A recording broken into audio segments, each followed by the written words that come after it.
Meet Dias, the most legendary demon king to ever live.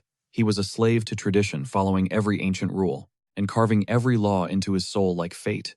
But in the end, it wasn't a hero's power that took him down. It was the very rules he worshipped that betrayed him. He died a pathetic death, but destiny had other plans. Shock surged through him as he realized he'd regressed in time. He was back where he could finally flip the script and hunt down the heroes who once mocked his demise. The Demon King stood paralyzed as reality crashed around him. Those absolute black flames didn't even singe the hero's cape. His ultimate authority was nothing but a flickering candle. His scales, hardened through centuries of relentless cultivation, were sliced through like paper by the hero's blade, which was now buried deep within his chest. Logic failed him. He had played the game exactly as instructed. He was the Academy's valedictorian, the golden boy of darkness. Every Demon King standard was memorized by heart. Not a single rule was broken. Every doctrine was executed flawlessly. His tower was a carbon copy of the blueprints. Abducting royalty was just checking a box for tradition. He played the villainous mastermind, feeding the heroes clues like a parent. The manual taught that heroes were just livestock. The stronger they became, the richer the final harvest would be. Despite following that sacred logic to the letter, he was left choking on his own blood in the mud. The hero's explanation was a cold wake-up call. Those kidnappings weren't crimes, they were flares. Those fortresses, they were just invitations. Small fry monsters were XP fodder, and delayed executions were just free training sessions for the livestock. Every mercy shown only pumped up their stats. This tower was never a throne of terror or global domination. It was a literal tutorial zone and a massive XP farm. The heroes cackled, thanking him for the easy level-ups. They clowned him for the top-tier loot drops. Fallen comrades, just minor sacrifices for the sake of clout and glory. That humiliation stung worse than death itself. Drowning in pure rage, Dias tried to detonate his final trump card. But before his mana peaked, his head was snatched from his shoulders. As his vision faded into the void, he burned his remaining soul to trigger a catastrophic blast. A white-hot explosion consumed the entire battlefield. Total silence. Then a familiar voice echoed. Dias's eyes snapped open to a roar of thunderous applause. He was back at the Academy 15 years before his downfall. His graduation badge felt heavy in his palm. The shimmering laws of the Demon King standard materialized before him. This time the scales had fallen from his eyes. When it came time for the sacred oath, Dias went rogue. He openly spat on the ancient standard, calling it utter garbage. It was a rigged joke designed to enslave kings and fatten heroes for the kill. Silence gripped the hall. In a heartbeat, the era's brightest prodigy evolved into its most terrifying and dangerous threat. The legendary madman of the century, Archduke Arcane Blair, was the first one to completely snap. He hammered the table with a fist that nearly shattered the stone, howling for an immediate head-on-a-spike execution. This was an unforgivable blasphemy against their sacred rules. Blair's roar shook the foundation of the building, rattling the bones of every student like a violent earthquake. Then the Archduke's fury suddenly cooled into calculation. This kid was a once-in-a-generation star, packed with insane discipline and monstrous potential. His academic record was literally flawless. Killing him now would be a tragic waste of a perfect weapon. Throwing a bone of reluctant mercy, the Archduke laid down an ultimatum. Dias had to take it all back and beg the entire demon realm for forgiveness, or be banished to the nightmare abyss of Arian. The name Arian sent a wave of terror through the crowd. It was the ultimate graveyard for aspiring demon kings. Dozens of lords vanished there annually without a trace. No one understood why a blasphemer was getting a second chance. The crowd was baffled. To them, no apology could ever scrub away the stain of his massive treason. Blair warned that Arian was the most hostile void in existence, having swallowed countless monarchs whole. It was a place where screams didn't even echo. But before the whispers died down, Dias spoke with freezing calm. He didn't just accept, he demanded the transfer immediately. He treated the exile like a winning lottery ticket. The Archduke's jaw dropped as his cool facade shattered. He saw that Dias intended to turn Arian into a stage to prove their laws were garbage. Blair's patience finally snapped. His command thundered through the hall. Ship him to Arian right now. Every perk of his elite status was nuked. No servants, no minions, nothing. No prep time. As the portal roared to life, the decree was set in stone. Dias was banned for life. Plunging through the abyss, Dias knew this was fate. Arian was his hell to conquer. Gravity pulled him toward a nightmare. Arian, the birthplace of the legends who ended his first life. In the past, his ego chose this wasteland. He thought the ultimate king deserved the ultimate test, but that arrogance was a death sentence. The heroes set a trap, and he walked right in. They used his loyalty to the rules to crush him. Not today. This timeline changes everything. Wings unfurling, he touched down in the frozen, urgent mountains. The sub-zero winds felt like a homecoming. No reruns. Instead of serving the rules, he'd bend the sacred standards until they broke for him. Over at the Academy, tension peaked. Graduation morning saw Gordon Dirk prepping with obsessive surgical precision. Every inch of his gear was flawless. Even a demon drill instructor couldn't find a single fault. Serving the Apex Demon King was the ultimate flex. Every cadet burned with a jealous, lethal hunger. To Gordon, kings were gods, but Dias was built different, a once-in-a-thousand-years phenomenon. Pure dragon blood ran through his veins. He was a walking legend destined to rewrite history. Serving him felt like destiny. Gordon dreamed of conquering worlds, their statues standing tall as king and vassal. Then Dias spat on the sacred rules in public. That shock hit Gordon like a physical blow. His idol was broken. He couldn't wrap his head around his master trashing the holy demonic scriptures. Dias tossed them out like garbage. Now stranded in the brutal frost of the Urgent Mountains, Gordon struggled through the blizzard gear, weighing him down. He was drowning in a sea of confusion. Disbelief etched his face. How did his perfect life spiral into this frozen disaster so fast? Dias looked back, eyes widening in shock. He expected to be alone, shunned by every living demon. But Gordon was there. The loyal servant finally snapped his mind, exploding with 1,000 whys. He screamed for answers. Why sabotage everything? Why commit heresy against the sacred laws of hell? And why rot in this monster-infested tundra? Dias just stared back with a terrifying icy composure. He acted like nothing was wrong. That casual attitude made Gordon's blood boil even more. Gordon pointed to the one mistake that exiled them here. Dias tried cracking a joke to vent. Humor was useless against Gordon's rising panic. Watching his subordinate lose it, Dias saw a ghost. He remembered the old Gordon, a fearless beast who charged into battle without a second thought. Now fear owned him. Spilling the time travel beans would only break him further. Dias stayed quiet. Gordon finally exhaled. He offered a cold apology, clinging to his duty despite the nagging doubt. Clutching his scrolls, he argued that rule number 1 was still the law of the land. They had to erect a tower. But for Gordon, it needed a prime, high-profile location. Somewhere accessible, not buried in a snowy graveyard teeming with starving beasts. These peaks were a death trap. No sane creature could survive a trek through this hellscape. Staying here spat in the face of every strategy guide in the Demon King's manual. Gordon begged for a retreat. Dias stood his ground like a mountain, refusing to budge. The tower rises here, right now. End of story. Without another word, he pulled it out. He jammed a legendary tower seed into the permafrost. It hungered for the blood of royalty. Gordon's heart skipped a beat. He cried out against the sacrilege, but Dias's gaze was absolute. I never signed up for those rules anyway. The words slapped Gordon harder than any hand. Denying the doctrine was pure insanity. To a demon, the rules are life and death. It was like trying to fly without wings, impossible, unless you've already tasted the sting of death. Dias cut his hand, letting crimson life feed the earth. Listen closely, Gordon, he growled. Those standards are trash here in Arian. The seed drank deep and exploded in crimson light. A titanic magic circle scorched the snow. The tower recognized its Lord Dias, the Black Dragon. The reveal absolutely wrecked Gordon's world. Everything he knew was a lie. Dias dropped the truth. Heroes infested Arian because they used the rules as a lethal weapon. Betrayed by their own kind, that's why every demon king met a grisly end on this blighted soil. As the tower erupted from the frost, a jagged shadow against the white Gordon could only watch in shock. Dias just scoffed, claiming the ancient standards were trash now that they catered strictly to humans. They treated mortals better than demons. Inside, pure emptiness. Stepping onto the first floor felt like entering a tomb. Bone-chilling stone, and a heavy silence smothered them. Gordon's skin crawled. A real stronghold shouldn't feel this dead. It should have been crawling with lethal traps and bloodthirsty beasts, but this place was a total ghost town. No demonic riches, no obsidian thrones, just floor after floor of hollow, dusty nothingness. The 5th floor throne room was the biggest joke of all. Gordon finally faced facts. This tower was a bust. The architecture was a disaster, but Gordon clung to one hope: the next rule was absolutely mandatory. Rule number 2, snatch a high-value royal. We're talking a direct heir, someone the world actually cares about. To harvest peak trauma, Gordon pitched his master plan. Dias gave him the green light with a cold nod. Mapping out their conquest, Gordon singled out Corson, the juiciest target bordering the Urgus Peaks. Bagging their top-tier princess would ignite a wildfire of sheer panic across the entire realm. That despair would be the ultimate power-up for them. But before he could finish, Dias shut him down. A kidnapping was happening, sure, but Dias already had a name in mind. Gordon's hype leveled up. He was ready to ride out until Dias benched him to guard the empty tower. Gordon tried to play it cool, telling himself his king was finally acting like a boss again, and the previous weirdness was just post-grad stress. But that tiny spark of hope got nuked the second he heard the target's name. Forget Corson. Dias aimed for Hildern, a kingdom literally on the other side of the map. And the prize, the 13th princess. A total nobody with zero clout and even less power. A ghost in her own court.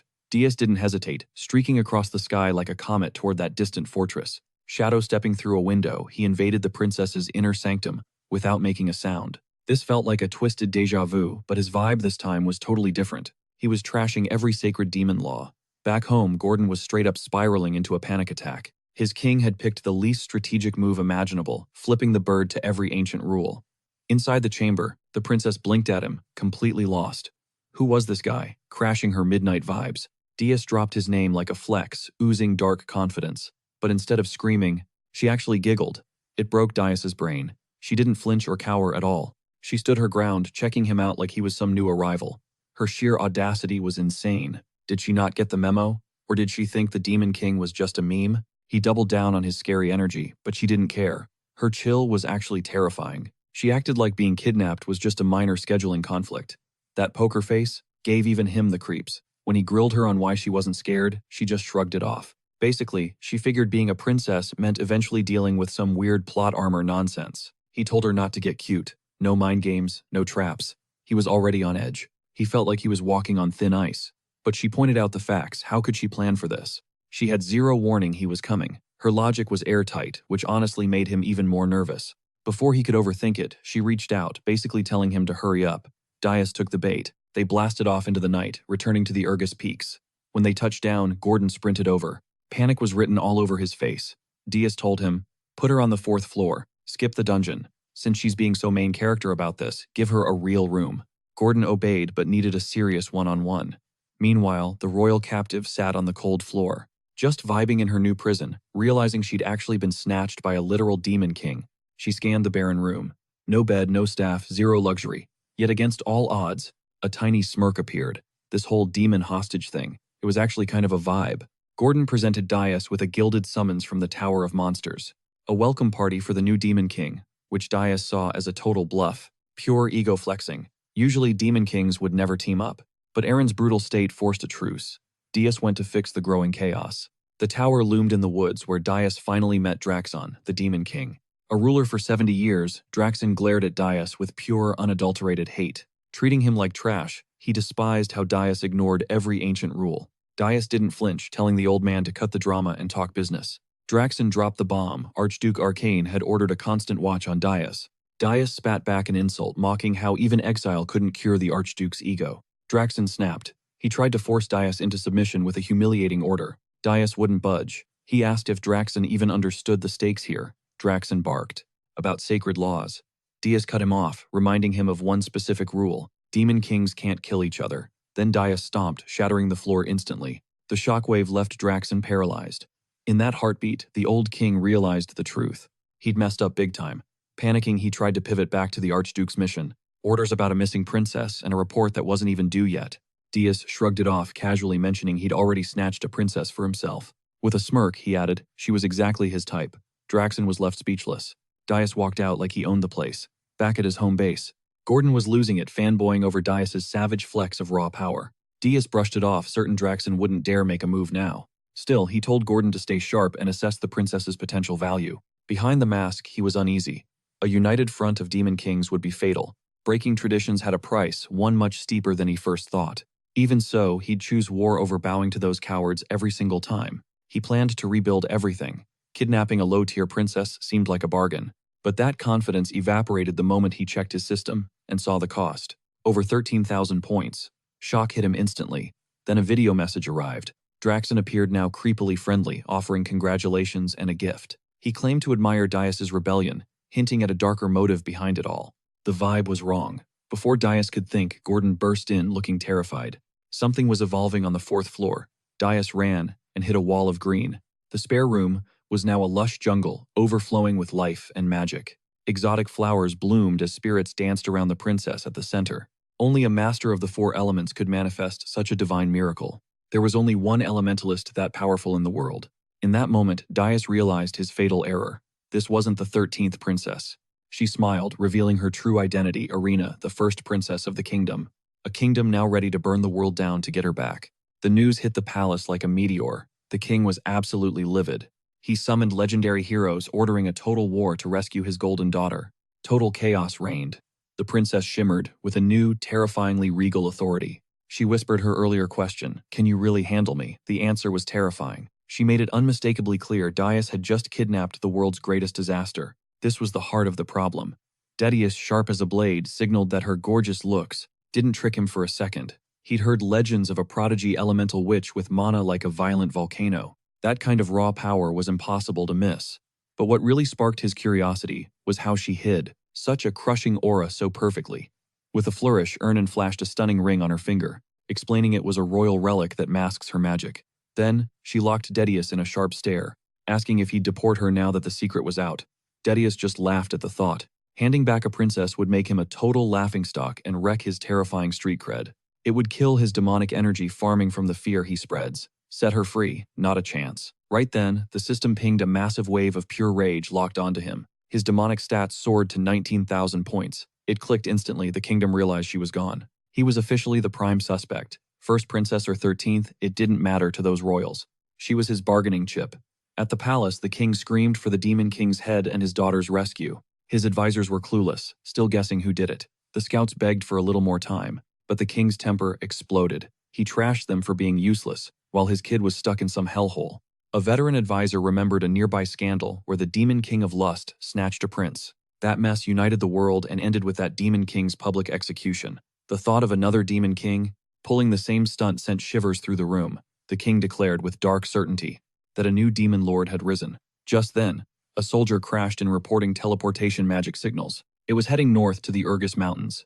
Everyone froze. Those peaks were way up north, while the kingdom was deep south.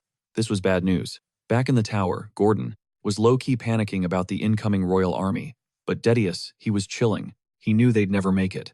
The path was blocked by enemy lands, mountains, and political drama. No one wanted Hildern soldiers trespassing. That left one play: hiring a hero guild. The king made the call, but the guild headquarters turned into a ghost town once they heard Urgus Mountains. The heroes hard passed acting like the king asked them to play with live, high-voltage wires. It was a suicide mission. Exactly as Dedius planned, greedy mercenaries obsessed with surviving don't do certain death. That's why he picked that spot. Gordon was getting seriously impressed by Dedius's big brain plays and his weirdly deep knowledge of Aaron. It was like his master had a past life here, even though that was impossible. Back at the palace, the king went nuclear when he heard no heroes signed up. His advisor explained that Aaron heroes treat war like a gig economy. If the risk is high or pay is low, they just swipe left. Inside the tower, Dedius scrolled the system shop. Skeleton grunts cost 10,000 points a pop, and stabilizing the dimension was even pricier. Building a real army would take time he just didn't have. Slumped on his throne, he realized his current energy wouldn't cut it against a full hero squad. Trauma from his past life started creeping in. To fix this, he told Gordon to hit up Draxon. He planned to flip demonic energy for cold, hard cash. Gordon was horrified knowing that energy was the key to breaking level caps and unlocking god-tier perks. But Dedius knew Draxon would pay up. Rocking a mercenary disguise, Dedius rolled into Holton Fortress alone. The guards laughed at a solo merc heading for the mountains until he tossed them a gold coin. Their vibe changed real quick, and they let him in. Once inside, he realized he needed a local guide. He hit up the Scarlet Hawk Guild where the mercs were just drinking and chilling. They were gossiping about a new demon king, calling it fake news to scam the kingdom's gold. But when Dedius materialized behind their leader, chaos broke out. They screamed for his ID, but Dedius just smirked. These guys knew too much. They were perfect guides. When they swung on him instead, a brawl erupted. Dedius moved with cold surgical precision. A merc tried to backstab him, but Dedius parried it like he was just swatting a fly. Another guy swung a huge hammer, but Dedius caught it mid-air. The dude froze like a glitch in a movie. Their deadly strikes were snuffed out like candles. Now dozens of bolts were aimed directly at his skull. Zero hesitation.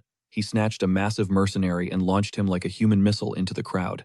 They collapsed like dominoes in a chaotic heap. The boss watched his soul leaving his body in terror. This wasn't a man anymore. It was a raid boss from a nightmare. Outside, the guards were despairing. Why won't he go down? They whimpered, terrified that their opponent didn't even seem to be breathing hard. It felt like a glitch in the system. They were fighting a boss with an infinite stamina bar. The remaining fodder finally hit the dirt. Daius stepped through the shadows, looming over the trembling leader. His eyes flickered with a lethal glow. "Talk truthfully, and you might actually keep your head," he whispered. Faced with a literal god of death, the leader folded instantly, begging for his life like a coward. Daius demanded the location of the slave trade. Shaking the man led him toward a massive fortified fortress. Behind those heavy iron bars, the air stunk of misery. It was a market built on human trafficking. The leader sweated, sensing Daius's disgust. "Is there something more?" Exotic Daius asked, his voice cold. He tossed a heavy sack of gold.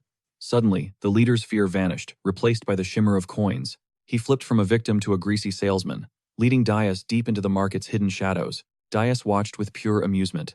How easily humans forget their fallen comrades when big money is involved. Money or mana, what's the difference? In that moment he realized humans and demons were basically the same. They descended into lightless pits. Finally, the true prize was revealed, making Gordon's earlier warnings finally click. Dias wasn't here for humans. He was hunting for the legendary races that humanity had dared to cage. His target? An elf. A high-tier spy with undying loyalty to help him destabilize the hero's party. Back in the capital, a new player entered the board. Helen Cardle arrived, much to the king's relief. The king looked like he'd finally found a savior. Helen accepted the mission without a second thought. He vowed to rescue the princess and bring the Demon King's head back on a silver platter. With that classic main character energy, the scene shifts. The traitorous boss asked Dias what he desired. Dias signaled toward a caged elf. "My associate here will handle the bill," he stated, perfectly calm. The mercenary's jaw hit the floor. He looked like a guy watching his bro order the whole menu. One icy stare from Dias killed the protest instantly. The merc nodded stiff and terrified, ready to pay. Dias ordered his crew to stay back. He needed a private inspection with his potential new asset. The merchant warned that elven prisoners were high risk, like a clerk warning a buyer about a live grenade. Dias waved it off. If things went south, he'd pay, but he wasn't worried about a chained elf. He studied the noble warrior. Humans had tried to turn a proud race into nothing more than property. The elf's eyes burned with hatred. He sensed the dark mana radiating from Dias and bared his teeth. "Want a shot at the humans who did this?" Dias asked. The offer was tempting, but the elf hissed. "Demons are just as trash as humans," the elf spat. Trusting a monster was out of the question. "I'm different," Dias countered. 50 years of service for your freedom and my protection. Do we have a deal? 50 years is just a blink for an immortal. It was a small price for a fresh start. But the elf refused. Demons wanted to burn the world tree, the very heart of elven existence. Trust was impossible. Dias didn't argue. He knew this felt like a villain asking for a truce. Instead, he invoked the sacred demon code. He swore an oath that the world tree would remain untouched. The weight of his words resonated. He was betting his honor as a demon on this single promise. In return, he demanded 50 years of loyalty from Granada of the Maple tribe sworn on the tree. The demon's honesty was unsettling. Granada agreed, but only if he could meet the Demon King himself. "You're looking at him," Dias said. Granada laughed in his face, thinking it was a pathetic joke. "No king would step foot in this dump," he mocked. He thought the king was rotting in a tower. Feeling cocky, Granada made a bet. "If you're real, I'll give you 100 years instead of 50. He knew these hellish kings withered away from their citadels. Smirking, he doubled down, offering 100 years of service over 50. Proving his identity was a high-stakes gamble, the kind of legendary flex that usually precedes a total disaster. Reality shattered as the weight of his mistake hit.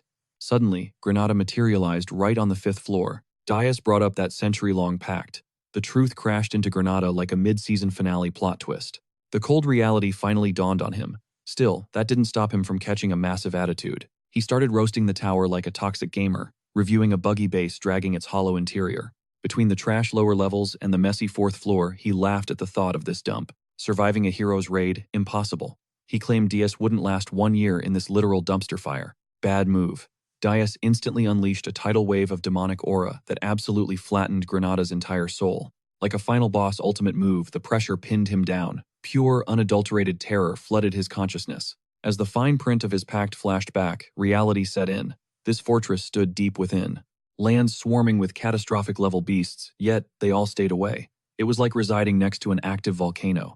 Only quiet, because an apex predator ruled the center. Finally humbled, Granada knelt and bowed his head. He pledged 100 years of service by the World Tree. But deep in his heart, he braced for some dark, bloody mission or revenge.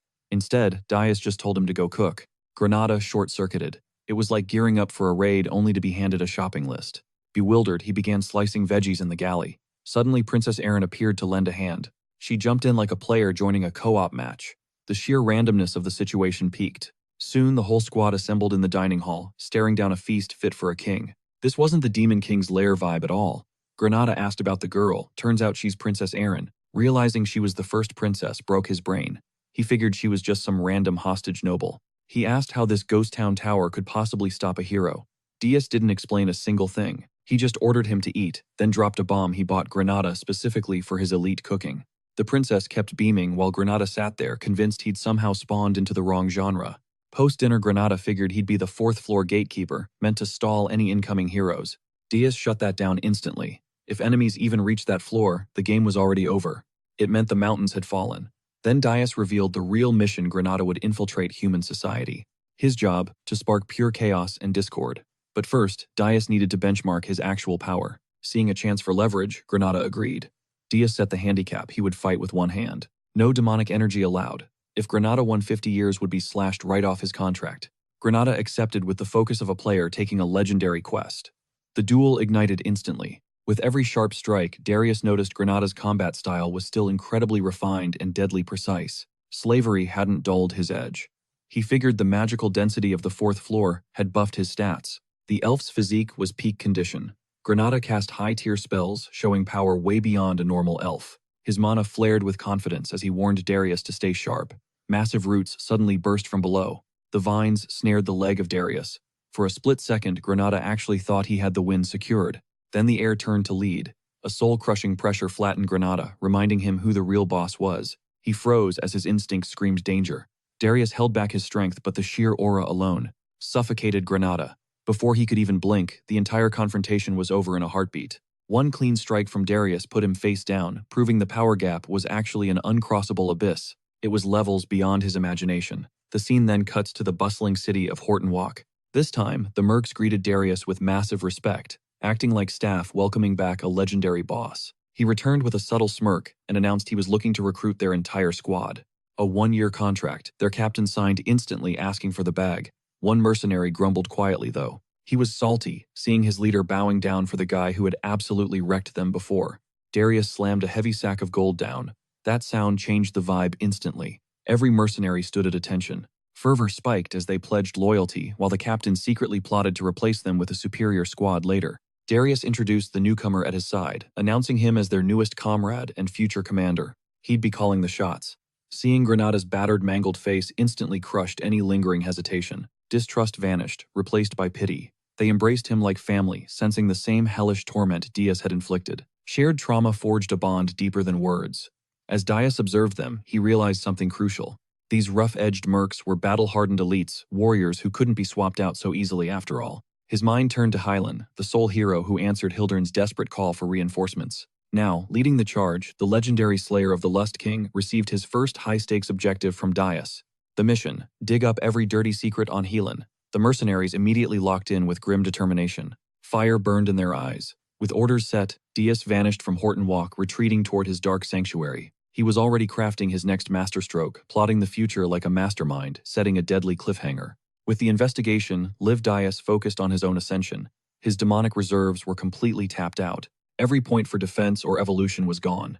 He was down to his final, most desperate card. He needed the Soul Flower, a mythical monocore crystallized from centuries of pure, undisturbed natural energy. One bite meant god-tier power. His target, the frozen, treacherous peaks of the Ursus Mountains. Relentless mana tempests and lethal beasts kept humanity at bay, leaving the landscape untouched for ages. They weren't pure demonic essence, but they'd suffice. However, Gordon wasn't exactly sold on the dangerous trek. Gordon cautioned that finding one was a suicide mission, a literal needle in a mountain-sized, monster-infested haystack. One slip, and they'd be swarmed.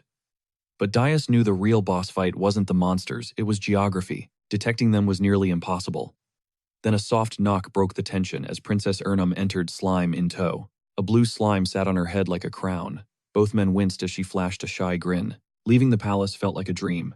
But before she could finish her thanks, Darius grabbed her. Hang on tight. He snatched her up and blasted into the atmosphere, cutting through clouds like a rocket. Ernum stared down, mesmerized. The world below looked like a vibrant map she'd only read about. The horizon blazed with unreal colors. Suddenly, her memories of that suffocating palace felt worlds away. No more repetitive magic drills or boring history scrolls. This was real life, unpredictable, and absolutely beautiful. Gliding over the jagged Ursus peaks, she felt like the main character of an epic legend for once. Dias killed the vibe, demanding she focus. She hesitated, then quietly asked him to use her actual name. Since they were partners now, he conceded, but warned her that duty always comes before personal feelings. Find those flowers, or pay the price. Trembling, she immediately apologized and focused her mana. She summoned her elemental spirits to scour the peaks. Dias prepared for a long, grueling stakeout. Her spirit sense was a cheat code compared to searching manually. Suddenly, she gasped. She'd caught a scent. They dived down, spotting a pack of monstrosities guarding a radiant bloom. Giant shadows lunged from the mist, lost demons from the abyss. Standing tall, Dias commanded the beasts to bow before their true sovereign. They refused to budge. Consumed by hatred, the creatures snarled, choosing death over obedience to a human. Diaz let out a chilling smirk. Gordon was right, trying to talk sense into monsters was a total waste. He unleashed a firestorm instantly. The demons retaliated with feral rage, desperately clinging to their precious treasure. Screams echoed through the inferno. Seeing an opening, one beast lunged straight for Urnam, the supposed weak link. Diaz vaporized them before they even got close. Urnam didn't flinch, remembering her own combat training. These beasts were nothing compared to his presence. He flexed his mana, releasing a devastating shockwave. The blast leveled the landscape. As the dust settled, Urnam stood in awe of the monster standing before her. Her eyes sparkled with excitement. Diaz scoffed, noting that humans only respect what they truly witness. Beneath the soot and ice, a crimson glow emerged, a rare, ruby-tinted soulflower hidden in the drifts. It pulsed with freezing energy. "Don't get greedy," he warned, "but find more, and I'll reward you." She hunted until her mana ran dry, but found nothing. Meanwhile, Darius pondered her true nature. Saving Hildern's first princess seemed like a massive L at first, but she's proving way more cracked than expected. Gordon pulls up with intel from Granada Hillen, and 32 elite heroes have already vanished from the capital's gates. Instead of the deadly Urgus peaks, they're taking the casual route, stacking allies and clearing side quests like total completionists. They're speed leveling, so Gordon drops some meta strategies, begging Darius to lock in and prep. Darius just yeets the plans, leaving Gordon shook. He's got zero interest in dropping roadblocks for the hero party. In his eyes, mid-tier threats are just free EXP that forges legends. He wants them at their peak. He orders Gordon to alert Granada, have mercenaries, shadow the heroes, and move like allies to finesse their trust. Gordon fumes silently at his master's chaotic logic, questioning how they'll even hold the fort with their current defense stats. Darius remains unbothered, promising a major buff for the tower's security through a new recruit. When he mentions a dwarf, Gordon loses it. Mixing humans, elves, and dwarves in one base, pure clown energy. They'd be a total meme, but Darius blanks him. The real loot isn't the dwarf, it's the god-tier tech. He's after the forbidden magic weapons that only a master dwarven smith can craft from thin air. His next play is straight savage. Heroes expect low-level mobs on floor 1, but Darius is rewriting the script. Instead, they'll walk into a firing squad of magical cannons. Gordon instantly sees the absolute carnage awaiting them. No hero could predict such a foul ambush. It breaks every trope in the book. Then Gordon screams another kidnapping. The scene cuts to Wolfner, a sprawling underground fortress where the dwarves run the forge game. Lager Friedrich, the goat of blacksmithing, hammers away in silence, locked in his own world. He has no clue. He's just been marked as the Demon King's next high-value target for extraction. The camera pans over the chaotic, industrial beauty of Wolfner as a disguised Darius infiltrates the city gates. He'd slaughtered legions of dwarves before his regression, but this was his first time actually walking their streets. Stepping into the Midnight Inn, Darius slides a stack of gold to the barkeep, claiming he needs a custom blade. Acting clueless, he asks to be pointed toward the most legendary smith in the mountain. He needs the absolute best. The man pockets the loot with a grin, noting that for a human, Darius definitely knows how business works. Darius fires back, remarking that dwarves seem to thirst for gold just as hard as any cliché hero would. The man gestures deeper into the cavern, mentioning a massive abyss that's literally impossible to miss. He tells him to hop the lift, clear the ID check, and descend to the floor of his choice. It's a 2-tier security trap meant to smoke out intruders, the man explains with a knowing, smug look. Darius is told to hit the absolute bottom floor, the deepest chamber, to find the legend Lager Friedrich. Following the intel, Darius navigates the depths until he finally breaches the master smith's private workshop. Watching the forge, Darius is mesmerized. The molten metal flows and twists like it's performing a lethal rhythmic dance. He weighs Lager's skills, wondering if a quiet abduction might just be the cleanest way to end this mission. Reaching out from the shadows, Darius attempts to secure a grip on the unsuspecting dwarf's shoulder. Instantly, Lager's instincts flare. He swings his massive hammer, detonating a wave of pure, explosive aura. The impact blasts Darius back. He realizes Lager sniffed out his demonic energy even through his thick disguise. This dwarf is built different. Lager doesn't hesitate, charging forward with his hammer raised high for a killing blow. Darius catches the strike, barehanded, eyes narrowing as he realizes Lager isn't just a smith, he's a hero. Lager bellows his name, Friedrich, claiming the divine mantle of a hero who wields the power of the forge. He curses the demon for tainting his land, but Darius just smirks. Lager isn't walking out of this workshop alive. Despite the loud talk, Darius calls him weak. He clarifies that he's not some random demon minion. He is the Demon King. In a flash, he pins Lager by the throat, cutting off his defiant scream. Soldiers rush the room, apologizing for the noise before the horrific realization hits them. Lager has vanished. Panic erupts as they scream intruder and scramble to lock down every single exit in the sector. They order a total blackout and a floor-by-floor sweep, but it's already too late for the dwarves.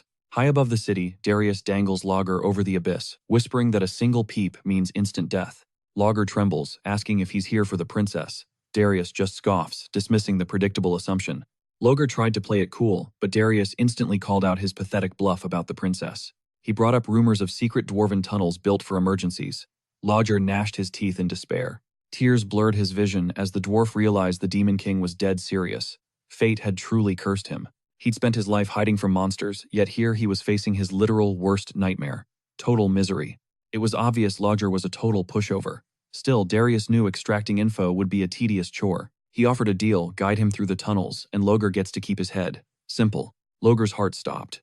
If word got out that he'd sold out the crown to save his own skin, a hero betraying his princess just to survive, the mere thought made his stomach churn with dread. He'd be a social outcast forever. Wailing in agony, he cursed Darius as a heartless, vile monster. Darius smirked, knowing the world already saw Logger as weak. He laid down a soul-crushing ultimatum. Sell out the princess or die. Deep down, Darius knew exactly which path the coward would take. Terrified of being tortured, Logger listened as Darius promised him total safety for his full cooperation. Darius swore it on the Demon King's crest, a symbol Logger knew was bound by blood and honor. An unbreakable oath. Seeing his chance, Logger's terror shifted into a creepy, desperate grin. Time to move. He agreed to lead Darius through the secret paths. Darius just stared at his unsettling fake expression. "You look disgusting," Darius muttered. Back at the workshop, the hero was officially marked as missing. While knights scoured the forge, Princess Louise Weft stood there, radiating royal fury and immense concern. Clad in bizarre gear, she sobbed, wondering why her blacksmith had vanished right before finishing her weapon. A knight suggested he was kidnapped, but Louise shut him down with a sharp, thunderous silence. "He's a hero. Heroes don't get snatched," she barked. The knight tried to reason with her logic. He reminded her that being a master smith didn't mean he could fight. Louise snapped at him again. "Find that kidnapper and drag him here now," she commanded. The knight bowed, trembling under her gaze. Then came the dark warning failure meant she would personally tear their heads off. She wasn't playing. He saluted in terror. Deep underground, Logger began guiding Darius through a cramped, dusty secret passage. Walking ahead, Logger's massive backside was right in Darius's face. It was getting on his last nerve. "How much longer do I have to look at this?" he growled. Shaking, Logger blamed the narrow walls. "Almost there," the dwarf pleaded.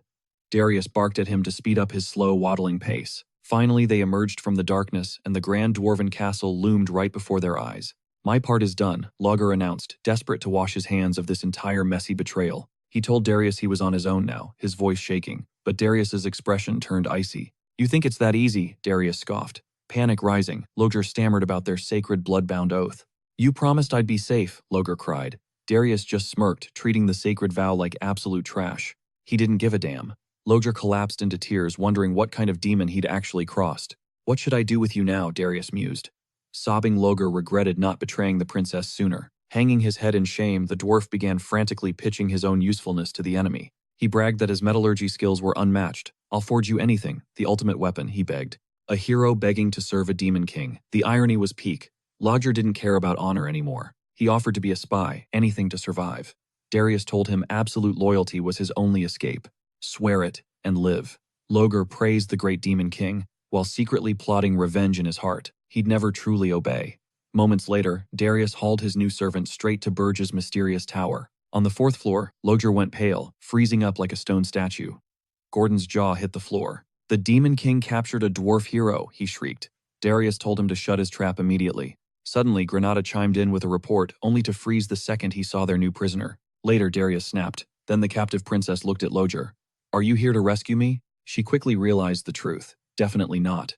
Utterly lost, Logger asked why he was even brought there. When Logger begged for his freedom, Darius hit him with a cold reality check. No such promise ever existed. Logger cried about a mercy guarantee, but Darius just smirked. "You're still breathing, right? That's all the mercy you get." Back at the station, heroes were gearing up for war when a blue holographic signal flickered to life. Granada materialized through the static, ready to drop his intel with a stone-cold expression. He reported wild rumors spreading like wildfire.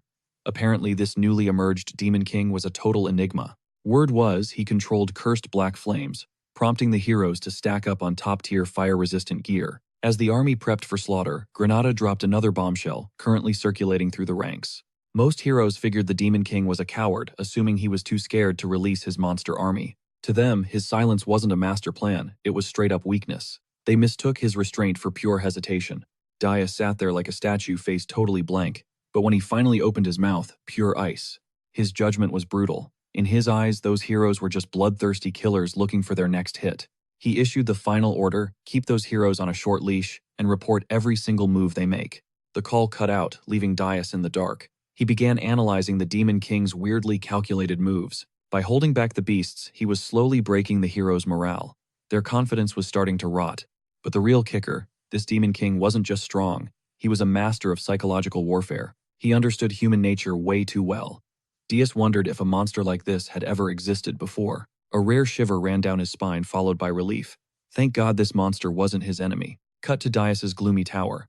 He loomed over the dwarf blacksmith Loger Frederick with a new demand. He wanted massive fire cannons installed on the ground floor. Static defense, but with a lethal twist. One catch though, 0 mana stones allowed. Loger's heart nearly stopped. No mana, that's literally impossible. Building heavy artillery without mana was a death sentence for the design. Even if it worked, it'd be trash. They wouldn't even tickle the heroes. But before Loger could complain, Dias shut him down with one look. Figure it out. That's your job, Dias stated flatly. Then he dropped the logic behind the madness. Heroes are basically cheats. They sniff out mana from miles away. Any magic trap would be spotted instantly. They'd see the trap before it even clicked. That's why mana was off the table. Loger tried to argue. Dias's aura turned pitch black. A sphere of dark energy pulsed in his palm as he reminded the dwarf. Loger was supposed to be the GOAT. If he couldn't do it, Dias could easily find a replacement. Terrified, Loger started yapping. He blurted out that he actually had a secret prototype hidden away. It was a device that could mask mana traces completely. 3 years of research sitting in his old workshop. It was back in Wolfner. Dias narrowed his eyes, demanding to know if this was just another lie. Loger was shaking and crying, swearing on his life. It was real. Dias paused, weighing the dwarf's desperation. He decided to trust him well, sort of. He had a little gift to make sure Loger stayed loyal. He slapped a glowing rune collar on the dwarf. One wrong move and your head pops off, Dias said. It also blurred his face to hide his identity. If he tried to take it off, instant game over. Death was just one click away. Loger hit the floor, sobbing and swearing absolute obedience. Orders given, they hit the road. They trekked across several kingdoms, moving like shadows through the lands. They spent a whole month hunting down rare loot and components needed for the build.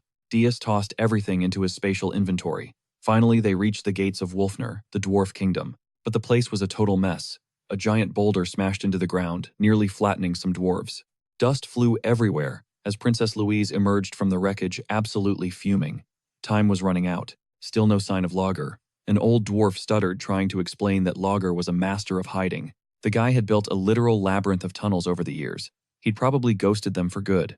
Louise wasn't having it. He was kidnapped, she roared, grabbing the old man by his collar in a rage. She gave them a 2-week deadline: find him or the whole kingdom burns. Then she gave a brutal order: collapse every single tunnel he ever made. The dwarves scrambled to obey as the soldiers marched out. Behind Louise, a hidden stone slab glided open without a sound. Loger's private escape hatch was revealed. He caught the shift immediately and pivoted. Even with that interference mask blurring his features, the passage was iconic. Only Loger knew this path. Paralyzed by dread, the dwarf accidentally exposed his location. Louise snapped. A lethal golden radiance exploded as she screamed at him for trying to bail, just to dodge her commission. Loger's panicked stutters only poured gasoline on her fire, claiming total dominion. She branded him her property, sentencing him to eternal slavery. Right as she lunged to end him, a massive shockwave ripped between them. Louise flew back like a rag doll, smashing into the dirt, before sticking the landing perfectly. Through the swirling debris, Dias emerged from the shadows, coolly telling Loger to grab the gear now. Blinded by the mask's static, Louise barked for his name. Dias just called himself the boss of the smith she'd been bullying. Fuming Louise rocketed skyward. Their knuckles clashed with sonic booms rattling the very walls. This wasn't a fight. It was two titans, colliding. Louise snatched Dias's fist midair through brute force, answering with a savage hook that buried him in the rafters. She pivoted toward Loger, but Dias flickered back in a heartbeat and drove her into the floor. The stakes skyrocketed.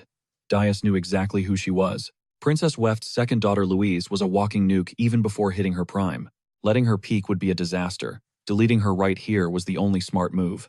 But that meant unleashing his true devilish form. While they traded blows, Loger tore apart a giant mana phantom, a rig built to scrub mana signatures. Dias kept the pressure on, yelling that death awaited if he failed. Within 60 seconds, Louise's energy spiked. Dias crunched the numbers on how long he could stall, without showing his real hand. Finally, Loger roared that the machine was gutted. Finding a gap, Dias buried a heavy boot in Louise's ribs, cratering her into the earth. Instantly, he triggered his void storage and told Loger to haul tail. Louise clawed out of the rubble, smirking until she saw the boy, the dwarf, and the tech were gone.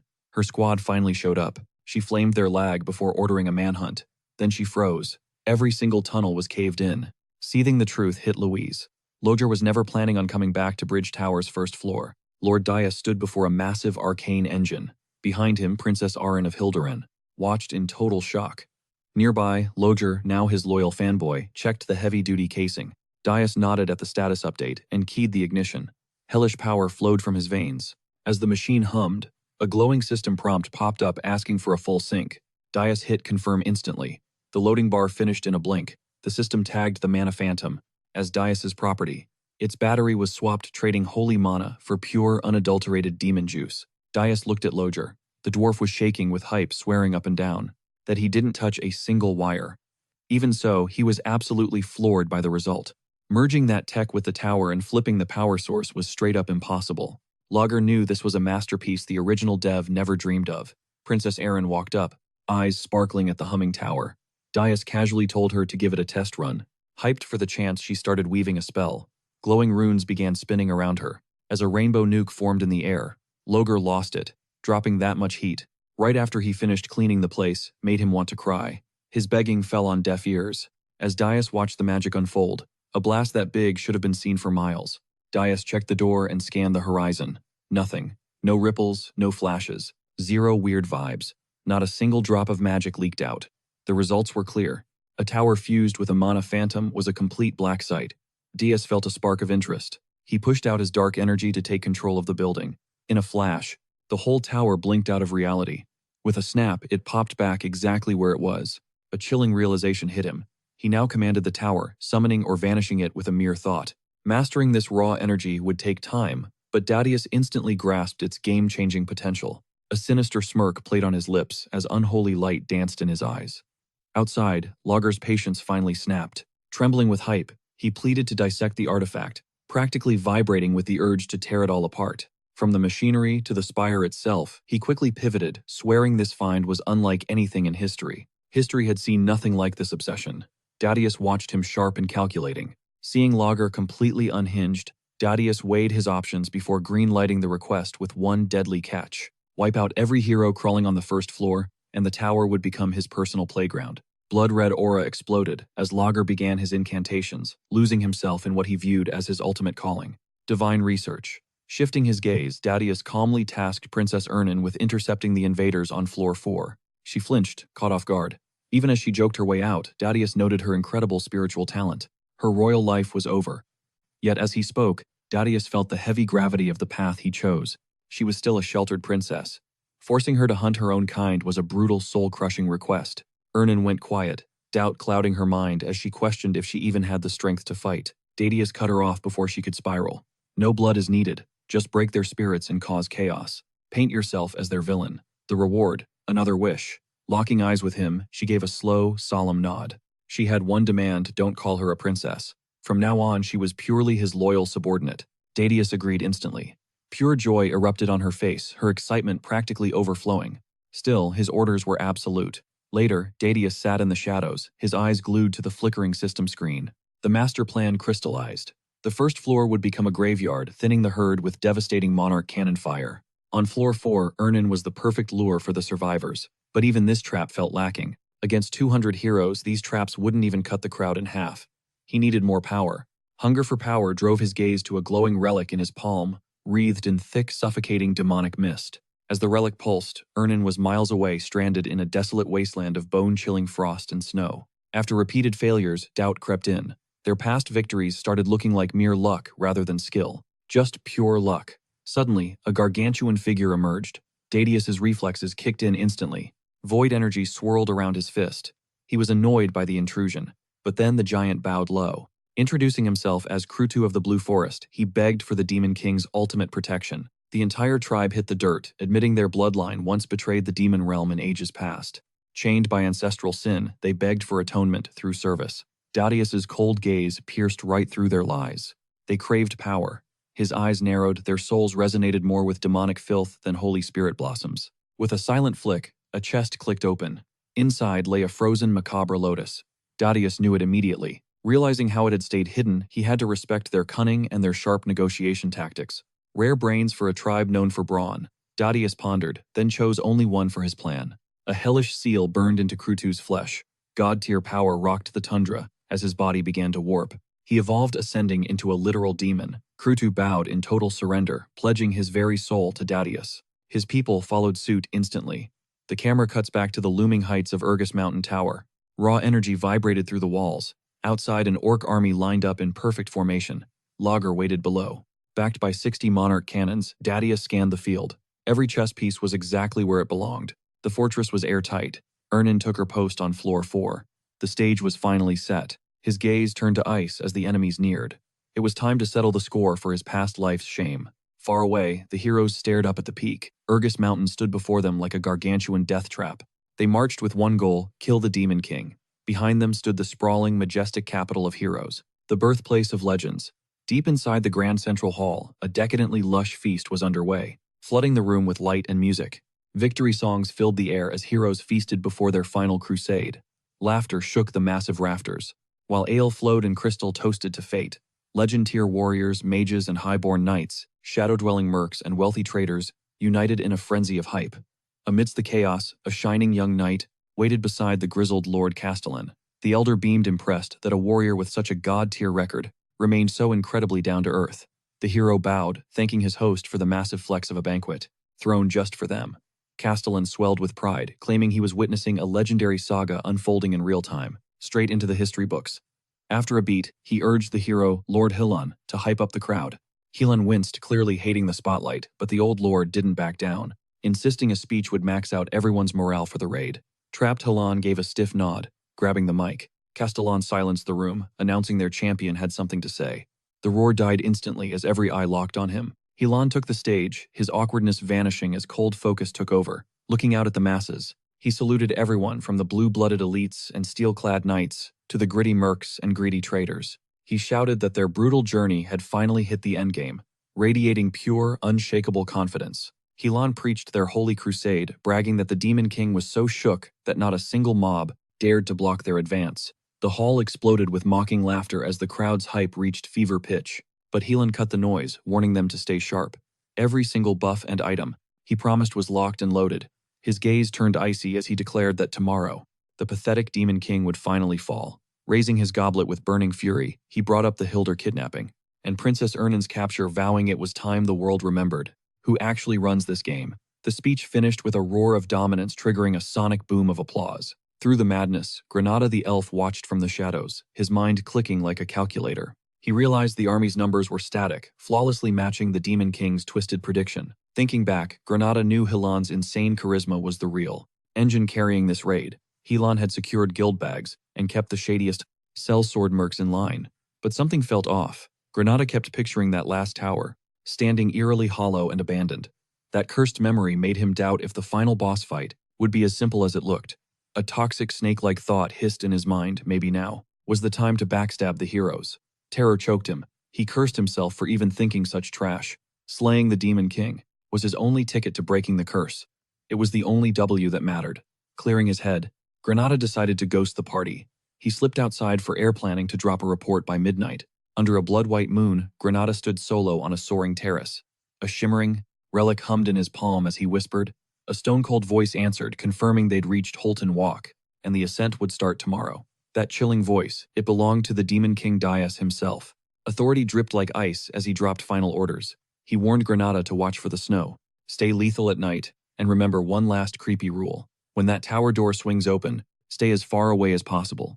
The call cut to black. Granada stood paralyzed, failing to decode the warning. His brain was spinning. Suddenly, a shadow loomed right behind him. Jumping, Granada spun to see Hilan chilling there, reading him like a book. Sensing the elf's panic, Hilan handed him a cup of elven vintage, famous for its soothing heat. Granada took a swig and felt his anxiety chill out. Hilan casually mentioned Granada looked stressed, asking if he actually thought they'd win against the big bad. His tone was playful, almost a bait, but the question felt heavy. Granada froze. Hilan stared into his wine, watching his own reflection ripple.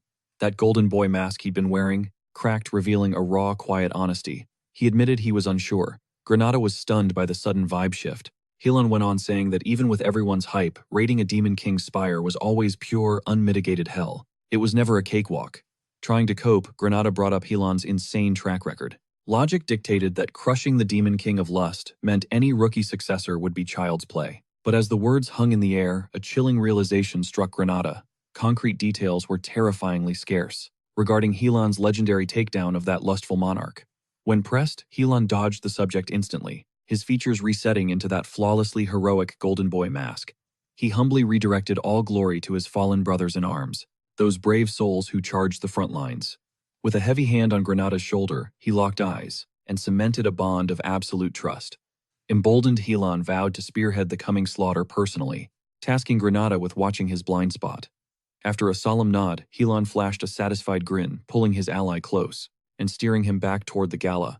Like a shepherd leading a lamb, he guided the unsuspecting elf. His face was a blank slate of stone, masking the dark machinery of their pact. Later, alone with his thoughts, Helan replayed their talk. A wicked smirk twisted his lips, while his eyes fixated on a ring pulsing with a red gem. The hero facade disintegrated, exposing a predatory shadow lurking within.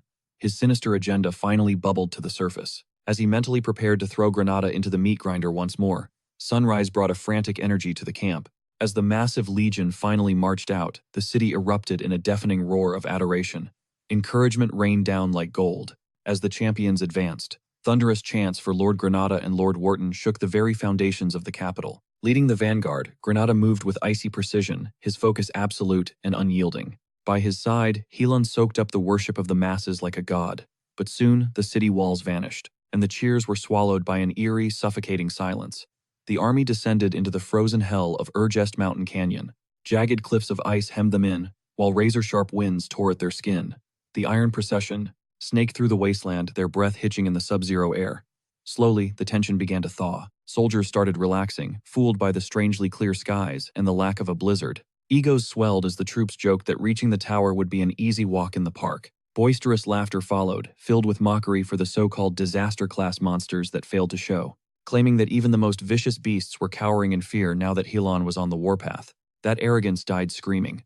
A soldier felt a wet, heavy thud on his shoulder. Glancing down, he found his hand dripping with foul violet ooze. Heart-stopping terror seized him as a mountain-sized ghoul loomed overhead. Chaos exploded. Screams of agony ripped through the gorge as undead hordes swarmed from every shadow. But through the slaughter, Helan's aura flared. He unsheathed his blade, his resolve as cold as the ice. Sharp commands cut through the panic, snapping the disoriented legion into a defensive formation. The canyon became a slaughterhouse. Knights formed a wall of steel, while arcane fire scorched the rotting flesh. Suddenly, a primal roar shook the earth. A colossal frost giant, a skeletal nightmare woven from ancient ice, ripped itself from the canyon wall. Despair washed over the ranks. Helan barked a retreat order, choosing to face the behemoth in a suicidal solo stand. As the army scrambled back, Helan became a blur of motion. Violent blue mana slammed into the titan, but the icy monster didn't even flinch. Unfazed, Helan doubled down on his lethal dance. The giant's crimson eyes flared. As it brought a massive fist crashing down, Helan countered with a thunderous upward arc, shattering the ice limb and sending a shockwave that cracked the canyon floor. He didn't stop there. He methodically dismantled the beast limb by limb, crushing it under the sheer weight of his overwhelming pressure. Sensing the kill, Helan unleashed a savage final burst and signaled his people to vanish. The heroes fled as a chain of massive explosions turned the sky red. Helan stood his ground against the freezing titan until the last possible second. Robbed of its kill, the beast let out a final ear-piercing shriek before detonating in a world-ending blast that leveled the canyon. The survivors crawled into a nearby forest, trembling from pure exhaustion and trauma. The mood was pitch black as they replayed the nightmare. Remarkably, the death toll was low, all thanks to Helan's godlike prowess. Wild rumors ignited instantly. People whispered that Helan had stolen the very essence of the Demon King, of lust making him a walking calamity himself. Faith in their leader turned into fanaticism. Granada watched silently, questioning if this man could truly slay a Demon King. But peace was a lie. Emerging from the mist was a new terror, an army of hulking blue orcs led by a horned chieftain. There was no time to breathe. Granada clocked the rot instantly. Foul abominations pulsing with demonic aura serving the Demon King's will. The moment the chieftain advanced, the earth shivered. A thunderous roar surged through the peaks, signaling pure chaos. Suddenly, Dias's grim warning, pure horror washed over his face as the grim reality set in. The white landscape groaned, and lethal fractures spiderwebbed across the mountain. Glaciers buckled under their own massive weight, unleashing a deafening roar. Panic gripped Granada as the frozen disaster finally struck. A colossal wall of snow thundered down, obliterating the entire expedition in heartbeats. The mountain's fury swallowed elite warriors whole, dragging mages and legendary heroes alike into a sub-zero tomb of chaos. Granada let out one final desperate scream, before being silenced forever by the crushing weight. Meanwhile, in his obsidian citadel, the Demon King lounged calmly upon his throne. Floating monoscreens broadcast the unfolding carnage in high definition. As hero icons flickered out, a cold, dark smirk pulled at his lips. Observing their pathetic demise, he reclined his gaze, radiating pure, chilling malice. Every single move was going exactly according to his design. No one would walk away from this trap alive. Still anchored to his seat, the Demon King projected an aura of absolute stillness. Not a single muscle twitched his face, a mask of total indifference. When he finally spoke, his voice was devoid of all warmth, vibrating only with terrifying conviction.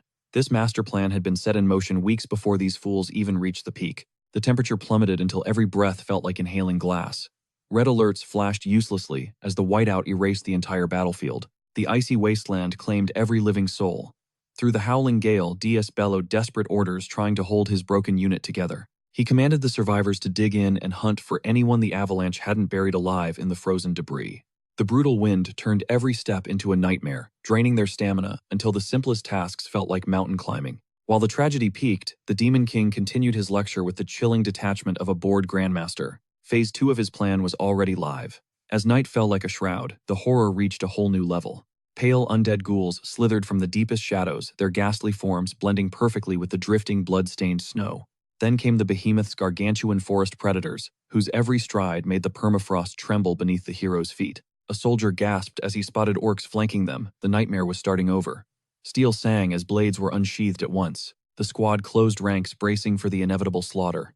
Watching from the shadows, Granada gritted his teeth in pure agony. Rage twisted his features as he cursed the Demon King's insanity. This wasn't a skirmish. It was an uncontrolled inferno, burning through every tactical projection they had. Finally, the king made his move. A savage, dark smile lit up his face. As he stepped forward with lethal grace, crushed by snow by day, hunted by beasts by night, the cycle was unending hell. Before they even realized they were trapped, fatigue was already rotting their resolve and breaking their battered bodies. Their mental walls were crumbling fast. Total annihilation wasn't just likely, it was a mathematical certainty.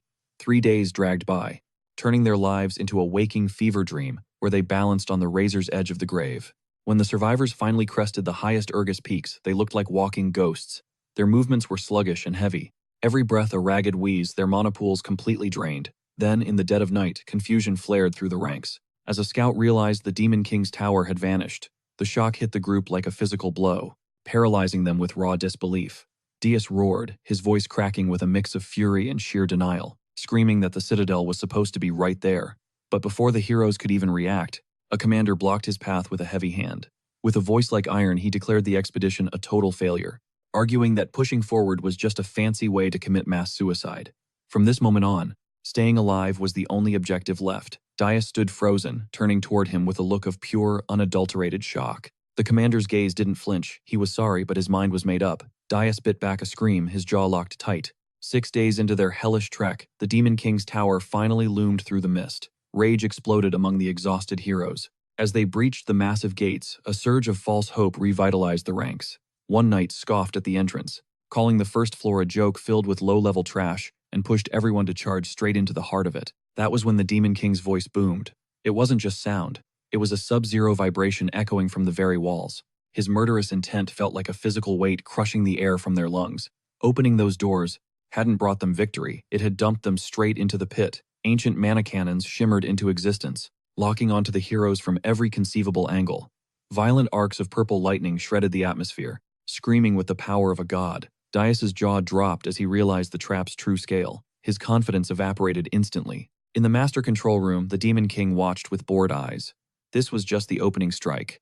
Down below, Dias fought the urge to collapse. He white-knuckled his hilt and forced his trembling legs to stand tall once more. Gasping for air, Hilan's mind fractured. Fury and confusion clashed. Nothing he'd just witnessed made any sense. Despite his tactical genius, the haze cleared to reveal Granada trembling but still standing. He'd cheated death, dodging the cannon fire by a hair.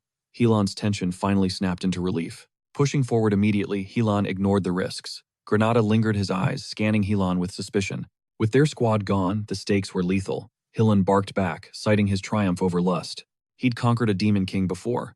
Compared to that nightmare, this foe was just another target. If we fight as one, we win, he declared. Silence hung heavy before Granada finally nodded. They surged ahead. Second floor void. Third floor, nothing. Helan's blood began to simmer with irritation. This silence was wrong. A fortress this massive should have been teeming with bloodthirsty monsters. No movement, no killing intent, not even a trace of mana. Helan roared his frustration. Granada stayed quiet, smelling a trap. If these halls were empty, someone was playing God. A master manipulator was warping the tower. Naturally, his mind drifted back to Princess Erin. Helan kept his blade ready, stepping carefully. He knew an ambush could trigger at any second. Braced for a bloodbath, they hit the fourth floor and froze. The sight was impossible. A sun-drenched forest stood where stone should be looking more like a peaceful sanctuary than hell. No war zone, just serenity. Granada exhaled sharply, sensing a high-level curse weaving through the air. Advanced spatial magic had twisted reality. Helan's grip tightened. Were they even in the tower anymore? Before he could process the shift, a lone figure appeared. She stood perfectly still amidst the trees. His heart stopped. A girl draped in demonic silk, radiated suffocating dark energy. She looked fragile, yet her presence felt lethal. She smirked, introducing herself as one of the four heavenly kings, the dark spirit master and protector of the demon king. Her tone was mocking, almost playful. She looked bored by their arrival. Helan came for a rescue, but he found a monster instead. The forest went cold. Then the truth sliced through him. Recognition sparked a fire in his eyes. As Granada's face paled, the girl laughed, discarding her title. She was the dark spirit master. She unleashed spirit magic with a flick. Helan's jaw dropped. He knew that specific god-tier art. Only Princess Erin could cast that. Suddenly, the ambushes, the cannons, the empty halls, it all clicked. This was not chaos. It was a masterpiece of strategy. And Erin was the one holding the brush. The princess was the mastermind. Helan's hope died, replaced by a bitter, hollow cackle. The warmth left his soul. The girl he'd walked through fire for was never the victim. She was the Demon King's shield. Rage boiled over, then the entire dimension began to crack. Violet energy tore through the garden, pulverizing the earth. The Demon King had finally arrived. The air curdled under his weight as pure demonic power flooded the zone. He glared at Helan. The Demon King was here. Helan felt the walls closing in. He was completely and utterly trapped. His current strength was a joke. "I need more," he hissed, turning his hungry eyes on Granada. As the Demon King's shadow loomed, Helan demanded they fuse their powers into one weapon. Granada flinched. Confusion turned to horror. How could two souls even merge like that? Before he could run, his limbs locked up. His life force started leaking into the air. Fear gripped him as his vitality withered away. Helan's face shifted into a cold, robotic mask. "Don't worry," Helan whispered, his voice devoid of humanity. "You'll be part of me forever." Granada crumbled into dust. The Demon King watched, recognizing the disgusting aura immediately. Helan held up the Elf Eater, a forbidden relic that turns elven life into raw, explosive mana. It was a death sentence. Helan ground his heel into Granada's face, showing zero remorse. "A small price for victory," he spat. The Demon King actually smiled. The betrayal was purely human, pathetic and cruel. He noted that without that ring, Helan's borrowed power would vanish instantly. Helan cackled like a madman. Even the Demon King of Lust had failed to take that ring from him. Gordon. The name had barely left his lips before agonizing pain ripped through Dias, his face contorting in pure horror. Crimson mist erupted. There was no killing intent, no mana surge, nothing to signal the lethal strike that just blindsided him. His grip failed as his life force bottomed out. Looming in the shadows behind him stood Gordon, the Demon King's ultimate shadow. Gordon's blade was already sheathed, treating the near-fatal blow like a minor chore he'd already forgotten. Before Dias could recover, Gordon's next strike sent him skidding across the battlefield like a broken toy. Gasping at the sky, the terrifying reality finally sank in. Dias realized he was staring death in the face. This was a high-tier demon. Even with his artifact's power peaking, Dias was getting absolutely folded. Heavy pressure fell. The Demon King materialized, locking onto Dias's shoulder with a grip of absolute iron. Scarlet fire flickered in his gaze as he chuckled. Dias's body was paralyzed. Escape was officially off the table. The truth hit him. Space was now a cage. Before him loomed a gargantuan wolf-like shadow of ancient death. This was a primordial sovereign who once ruled the world. In that moment, Dias finally understood true despair. There was no exit. Chaotic dark energy began to spiral around the Demon King like a rising hurricane of doom. The earth splintered under his aura. With chilling calm, he announced that the fated moment had finally arrived. It was time to show the world the true power of a Demon King. As the tremors grew, Dias's soul shook. Suffocating malice flooded the field, promising total ruin. After Dias finally landed that bone-shattering final blow, Hylan lay broken in the dirt, barely clinging to life. Even with the victory secured, Dias respected it. Helan's resilience was insane. Surviving a strike like that was a legendary feat of endurance. Dias coldly ordered Gordon to shackle Hylan and toss him into the dungeon along with the other pathetic humans. He wanted the survivors outside, rounded up, and caged immediately. Gordon bowed his loyalty as absolute as ever. He vanished to obey. Meanwhile, Granada was in a state that could only be called terminal. Looking like a walking skeleton, he groaned through the pain, swearing he could see the pearly gates opening. Dias gave him a sarcastic pat on the back before dropping a spirit blossom. Instantly, Granada's wounds vanished into thin air. He stood paralyzed, reeling from the recovery. Dias then turned and granted the princess the same miraculous healing. Granada watched in silence, wondering if he'd just received a god-tier buff. Suddenly, the dwarf's excited shouting shattered the quiet. Dias praised his grind and greenlit the tower's demolition. The dwarf absolutely lost his mind with pure hype. He cheered like a madman, praising the Demon King's name. With the chaos managed, Dias ordered everyone back to work. "Restore your assigned floors," he commanded. After giving his final orders, Dias turned and walked away. As the dust settled, Granada replayed the madness in his head. Even after that absolute war of a fight, the Demon King looked like he hadn't even broken a sweat. His aura was untouchable. But the princess was watching. She was spiraling in her own head. When Granada checked on her, she just shrugged it off like no big deal. "He looks drained," she noted quietly. Now we see Dias alone, away from the prying eyes of his subjects. Slumped on the cold floor, the facade finally cracked. Gritting his teeth, he admitted the brutal truth to himself. That fight was way too close for comfort. A Demon King can't show a single crack in his armor. He cursed Hylan's name, realizing just how much of a threat that human actually was. Dias, dealing with one of the continent's 10 strongest heroes, was no joke. Even if Hylan was the bottom of the list, he was just a low-tier star. Dias realized he'd been stingy with his demonic energy points lately. He hadn't maxed his stats due to a resource drought, but he knew one truth with absolute certainty. A full health Hylan would have wiped the floor with him. Dias's only win was grinding Hylan's sanity down. He baited Hylan into a blind panic until his vision narrowed. That one split-second mistake was all Dias needed. One final strike sealed the deal. It wasn't a clean win by Demon King standards, but a win is a win. Something impossible just happened. He didn't just win a fight, he actually rewrote the strings of fate itself. Determination surged. He could finally rewrite the future and get revenge on the heroes who destroyed him once. He'd make the heroes who killed him pay. Meanwhile, at the Holton Walk, the vibe was pure chaos. The press conference was a total dumpster fire. Reporters were losing their minds, calling out the officials for their lies. No one was buying the trash excuse that the world's greatest heroes just gave up because they got lost. Fury exploded among the backers. They screamed for blood, demanding to know who botched the mission and wasted their gold. Through the chaotic uproar, a lone voice pierced the air. He swore the quest wasn't over. Hope still flickered. He insisted that Sir Hylan Cargill and his legendary squad hadn't tasted defeat yet, not by a long shot. They were still hunting the Demon King's lair as they spoke. But the king, he hit his breaking point. The king spat curses at Hylan's name, mocking his massive ego. He talked a big game but delivered zero results. If his daughter wasn't rescued, Hylan's head would roll. No mercy. The princess watched her blood boiling with frustration. She tried to defend the hero's struggle, but the king shut her down instantly. He didn't care for excuses. "Bring me Hylan now," he roared.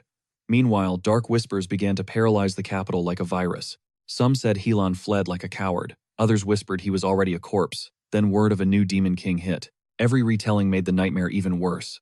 Despair swallowed the world whole as hope began to rot. Dark energy surged from the tower at a terrifying pace. Cut to Hero Guild HQ, where tension was thick. Elite heroes cornered Warden Morton. They grilled him relentlessly, hunting for even a single lie in his report. Morton staked his entire reputation on his words.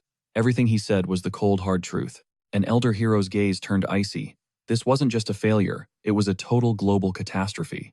With the new Demon King shrouded in mystery, they had to move carefully. One wrong step meant certain death. Remember, he warned Hylan is a 10-star legend. A beast like him doesn't go down easily. They set a final deadline, 10 days. If Hylan didn't resurface by then, the real war would begin. A massive army of 4,728 heroes would launch a total continent-wide assault. Their goal, absolute extermination. Meanwhile, deep beneath Burgess Tower, Hylan lay in heavy chains. Deus stepped into the cell looking down at his prize. Hylan was already awake. Talk about a monstrous recovery rate. Hylan didn't mince words. "You kept me alive for a reason. Quit the games and spill it." A dark smirk played on Darius's lips. He loved a man who skipped the small talk and got to business. The terms were simple: become my vassal. Hylan's jaw dropped. He never saw that proposal coming. Before Hylan could even process the shock, Darius tossed a heavy sack of gold coins at his feet. "Being a hero is expensive, isn't it?" Darius mused. Logistics, food, and housing for hundreds cost a fortune. Weapons, armor repairs, and elite-grade potions. The bills never end for the so-called saviors of humanity. Usually greedy nobles foot the bill, expecting a massive payout. Slaying a demon king makes you a god. Win and you're royalty. Lose. You're buried under a mountain of debt you can never escape. That's the dirty secret of the hero business. And this time, every single cent was riding on one man. The captain who lost it all, Hilan Cargill. He sat in silence knowing the math didn't lie. Even if he broke free, he'd be a pariah. A failed hero hunted by debt collectors until his dying breath. How do you know all this? Hilan hissed. Then Granada stepped from the shadows with a cold reveal. Granada, Hilan roared, his voice trembling with rage. The sting of betrayal cut deeper than any blade. Granada didn't flinch. He called Hilan a fraud, and revealed he'd been on Darius's side since the start. Then Darius dropped the real bombshell, the true reason why Hilan's party got absolutely crushed. He wasn't like the old demon kings. Something about Darius's sheer confidence made Hilan's skin crawl. Darius chuckled, flashing Armani's orb. If a top-tier hero is secretly sabotaging humanity, the game is rigged. Could humanity ever win against a stacked deck? This orb was the ultimate leash for his new subordinates. Once it enters the body, it fuses with the brain. Total surveillance. You can't even think of rebelling. Darius would feel every ounce of Hilan's hostility. Nearby, the rest of the squad lay broken in the dirt. They were scattered and half dead, groaning in agony as they struggled to even lift a finger. Hilan spat defiance. My spirit is too strong. A hero like me is immune to your cheap mind games. He convinced himself he could resist the magic. But Granada just flashed a predatory mocking grin. A hero can drop their own shields, Hilan Granada whispered. Darius watched, enjoying the hero's crumbling hope. Hilan realized he'd walked right into their trap. Enraged, he screamed every curse word he knew at Darius. Labeling him a psycho elf and demanding if he knew shame, Hilan watched Darius flip the script entirely. Screaming about wasted magic, Hilan vowed never to serve, but Darius coldly forced him into silence.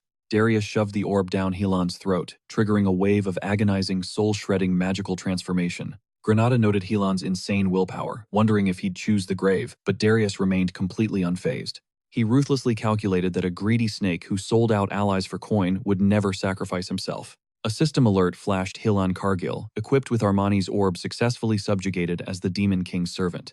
As the dark metamorphosis settled, Hilan cursed his fate, and the scene shifted back to the stronghold. Gordon confronted Darius about their new vassal, stressing the massive 100,000 gold debt they faced. Their funds were a joke. Gordon revealed that their demonic energy conversion yielded only 2,000 gold. Since that tiny sum barely covers a small kingdom's budget, he questioned how they'd ever fill their coffers.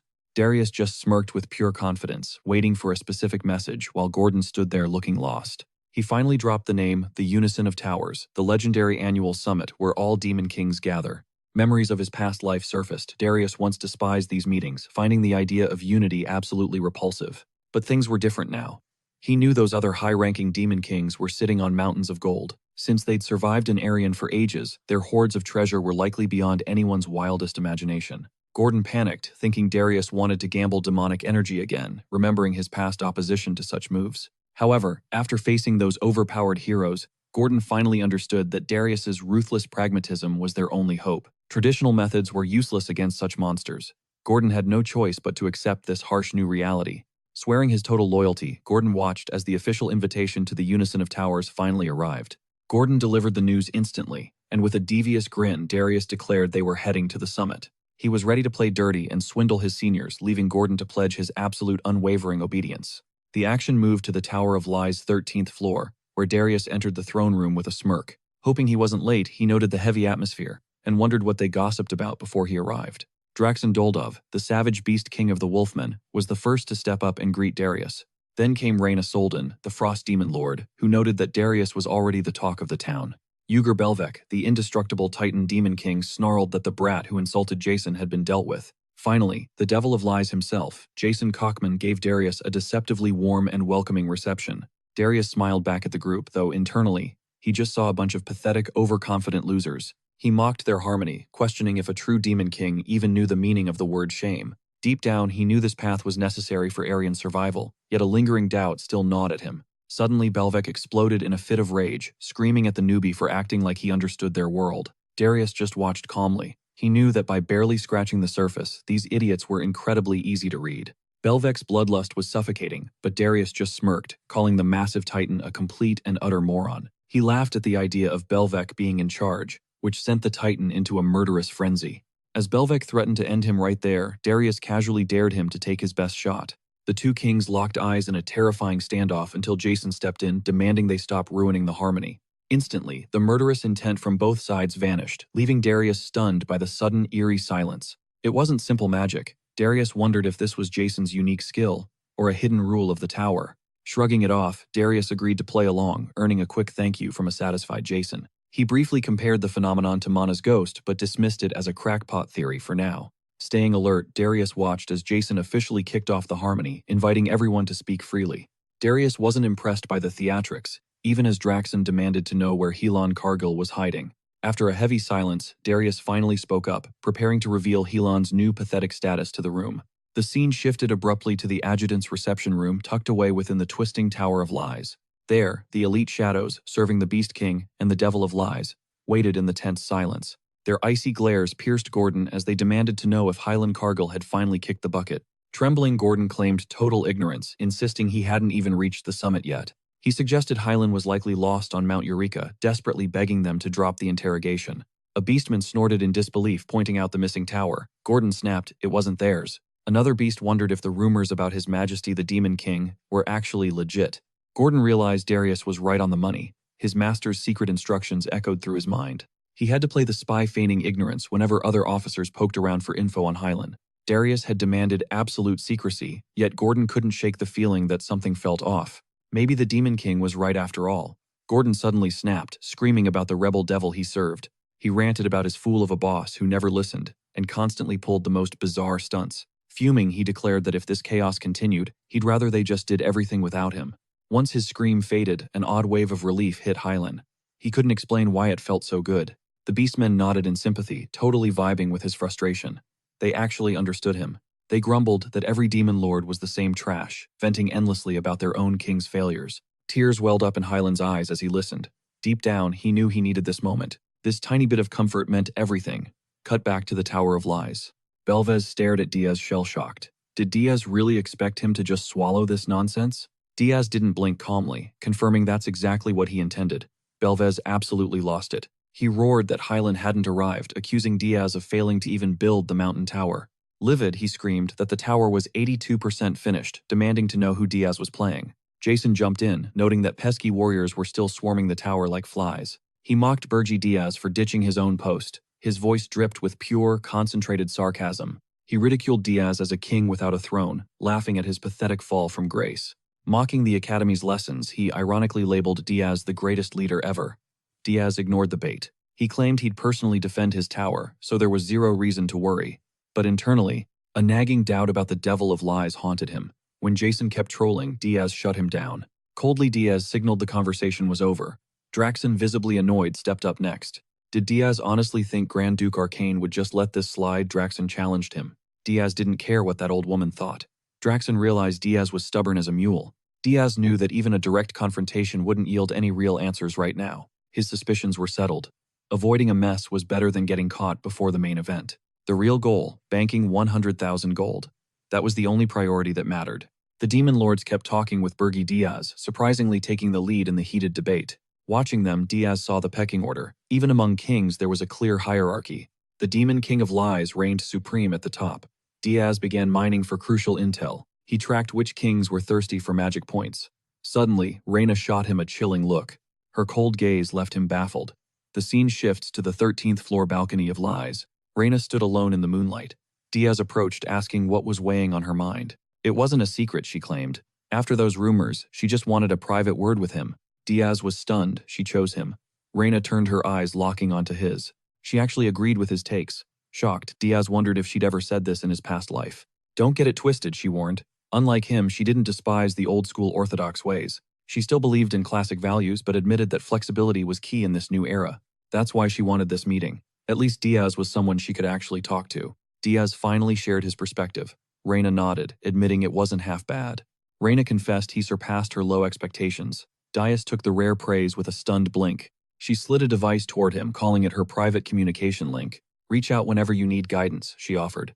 Just don't breathe a word against the Demon King's honor. She'd tolerate his presence as long as he stayed respectful. She truly hoped a rational guy like Diaz wouldn't die. Losing a sane conversationalist would be a total waste. Dias then pivoted with a sharp question. Why not just chat with the devil of lies? Reina sighed, explaining his mind was an unreadable, chaotic fortress. Even he had his boundaries. Reina vanished from the balcony, leaving Dias to his own dark thoughts. Total trust was impossible, but Reina Sultan was definitely a high-tier asset he hadn't planned for. Meanwhile, the vibe shifted deep within Burgess Tower. Down on the first floor, a new visitor arrived. The princess skipped in with fresh-baked cookies for Lodger.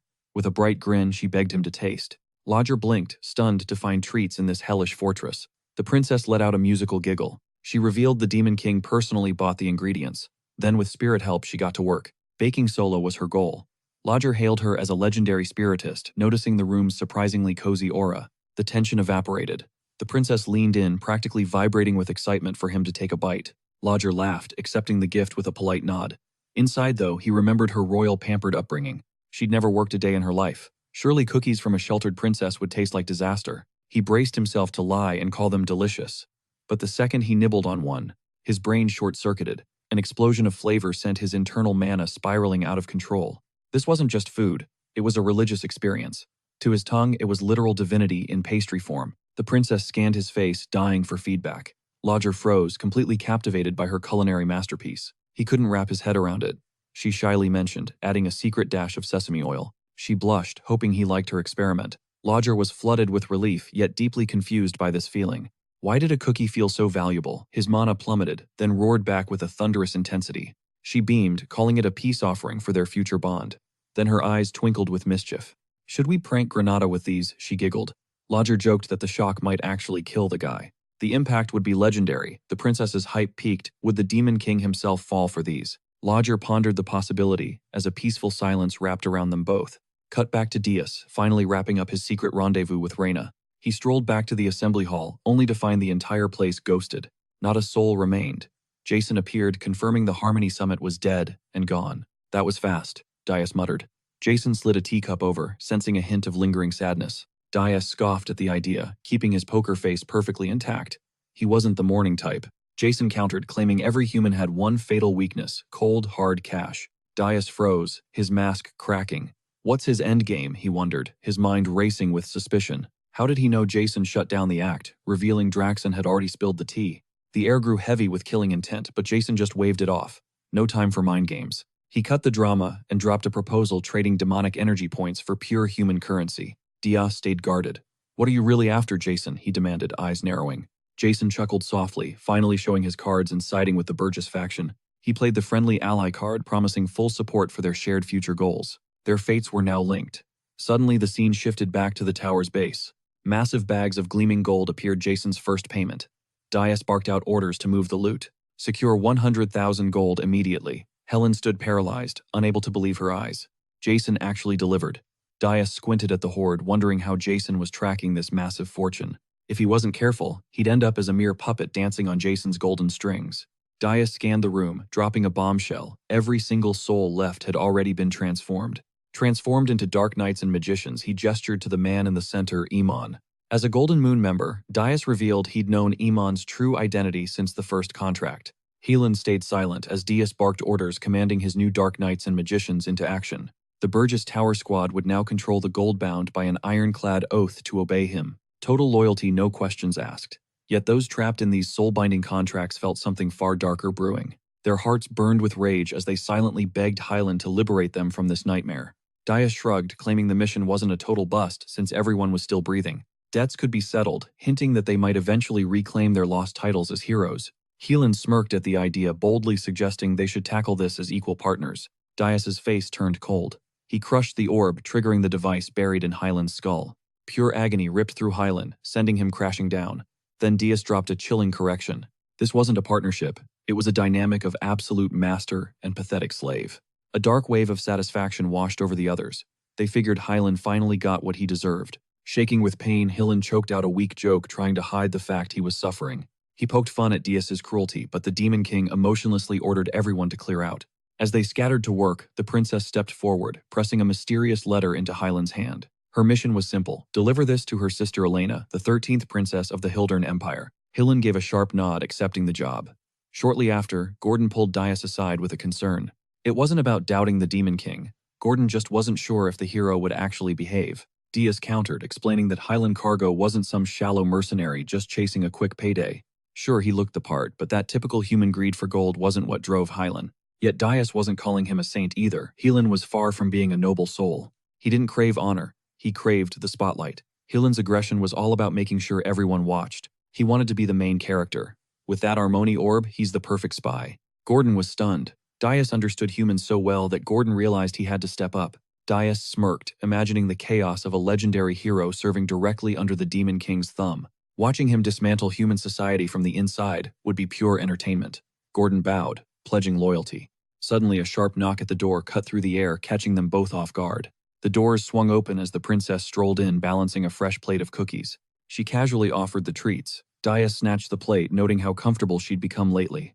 She was treating his throne room like a revolving door. One more annoyance, and he'd lock her away. He threatened her with a month in the dungeon, but she just smiled, daring him to bite. Dias scoffed at the simple human snack before finally caving in and taking a massive bite. His face shifted instantly. The flavor hit him like a truck, completely catching the Demon King off guard. She leaned in, watching his every move, wondering if her baking could actually charm a demon.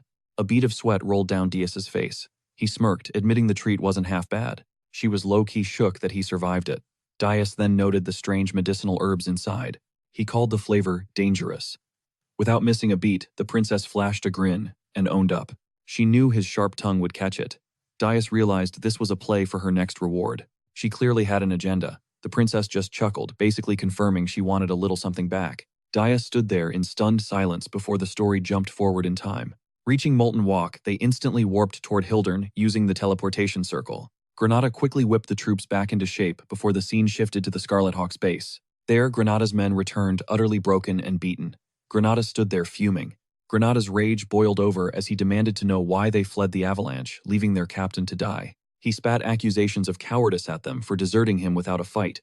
One battered mercenary, eyes puffy, pleaded for Granada to listen, swearing it wasn't what it seemed. He spoke of Era Ergast, a cursed land where legends perished. How could mid-tier sellswords like them survive such a hellscape? He argued that fleeing was their only shot at living. This only fueled Granada's explosive wrath. As he pummeled the man, roaring that survival was no excuse for betrayal. Suddenly, a voice called out, forcing him to pivot. A golden-haired knight stood there, radiating authority. She introduced herself as Kaide, claiming the title of hero. She explained that fate had delayed her from joining the original party at the start, but she was here now to seize her chance to join the fight. Even with her late arrival, she requested entry into the expedition. Granada could only stare in pure confusion, baffled by her presence. He couldn't wrap his head around why a hero would show up here. Meanwhile, Granada's drunk subordinates started jeering their words slurred from booze. They laughed, noting that Kaide had covered their tab while their boss was away, and shamelessly suggested she keep the drinks flowing. Granada silenced them with a swift blow, barking for quiet. He turned to Kaide, acknowledging her kindness for sponsoring the round, but delivered the cold truth. The hero's expedition was officially over. The news hit Kaide like a physical blow. Granada pressed on, explaining that Hilan Cargill and the rest of the crew had already ditched Holton Walk. Kaide froze her mind, reeling. Shaken, she apologized for her forwardness and begged him for the full story, desperate to understand exactly how the expedition had failed. Granada silently decided to share only what the Demon King permitted. The tension moved indoors as they sat down together inside a nearby restaurant to talk. Granada laid out the entire sequence of events, sparing no detail. After taking it all in, Kaide slid several gold coins across the table, her face skeptical. She finally realized the Demon King's tower wasn't even at the summit. With that bombshell, she knew there was no point in lingering. Her mission here was done. She thanked Granada for cluing her in on the situation, and insisted the gold was a small token for his assistance. With a final nod, she stood up and walked out. Once she was gone, Granada's men mocked her as a naive hero who didn't know how the world worked. They joked that she was begging to be backstabbed. Granada watched the knights depart in silence, observing every detail. Later, in the heart of Holton Walk, within a deserted alley, Kaide declared it was time to return, as the princess's fiancé was waiting. But the princess shut her down, refusing to return and vowing to live as a true hero. Hidden nearby, Granada watched the drama unfold. Fueled by curiosity, he spotted dark figures lurking, moving with lethal silence. Their faces were hidden behind masks, cold and unreadable as they moved. It clicked, the hero was actually royalty in disguise. He knew better than to meddle in kingdom politics. But fate had other plans. Out of nowhere, a knight intercepted him, bringing his movement to a halt. Cold steel pressed against his jugular. Granada broke into a cold sweat as pure terror gripped him. The knight barked a demand for his name, labeling him a spy. He noted Granada was radiating a foul, suspicious magic. Granada panicked, remembering the demonic artifact, a gift from the Demon King. If they caught him now, his secret life as a demon minion would be blown wide open. The knight's gaze turned murderous, concluding Granada was an enemy agent. With a grim look, he prepared to execute him. Terrified, Granada cursed his luck and his choice of hiding spots. His mind went into overdrive, desperately searching for a way out of this lethal trap. The moment their eyes locked, Granada didn't hesitate. He spun around and bolted like a madman. He tore toward the palace gates while chaotic shouts exploded behind him. The guards sounded the alarm, screaming about an assassin on the loose. Their roars filled the air, ordering everyone to catch him. Panic surged as the word assassin turned the area into a war zone. But as he ran, the knight sprang into action, shielding the princess as they formed a steel perimeter around her. Transforming into a human wall, they braced. Bernardo panicked, realizing hesitation now was a death sentence. Capture or execution were his only options. Even if his mask slipped now, he had to act. Suddenly, a lethal rain of arrows whistled through the air, crossing the point of no return. Mid-flight, the Demon King manifested out of thin air, casually yawning about how long this was taking. He wondered what the holdup was. Instantly, every arrow targeting Grenada exploded into splinters mid-flight. The Demon King's sheer aura crushed them. Grenada stood there, totally paralyzed by the impossible display. He watched in awe as the Demon King unfurled massive wings and ascended. A spark of mystical fire danced in his palm as he threw some casual shade.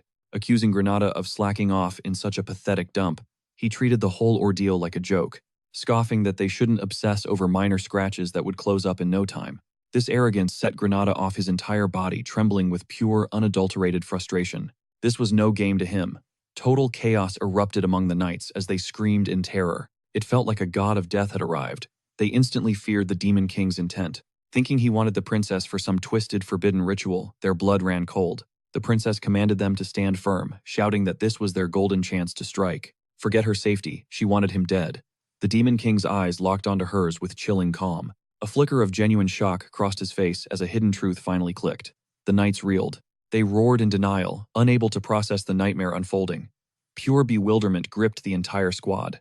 How could a monster be here? The Demon King didn't flinch, coolly breaking down the situation. Apparently, he was just running errands nearby, total coincidence. But let's rewind to see how this started. Within a silent spire, the Demon King sat composed, giving the princess his full, undivided attention. She laid out her deal. She needed senile powder.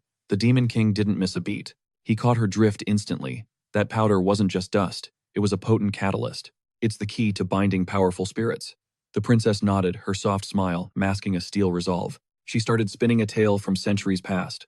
Once upon a time, an elf called Cell entered the human realm, serving a king with a very greedy ambition. He wanted spirit magic for everyone, so he forced Cell to engineer a shortcut to power. After grueling years of forbidden research, the legendary senile powder was finally brought into existence. The Demon King locked eyes with the princess again, bluntly stating a very obvious fact. With her insane raw talent, she didn't even need that crutch. The princess just sighed. Looking pretty dejected, she insisted he was hyping her up too much, reminding him of reality. This tower is a mana desert. Without that powder, her spirits are basically running on empty.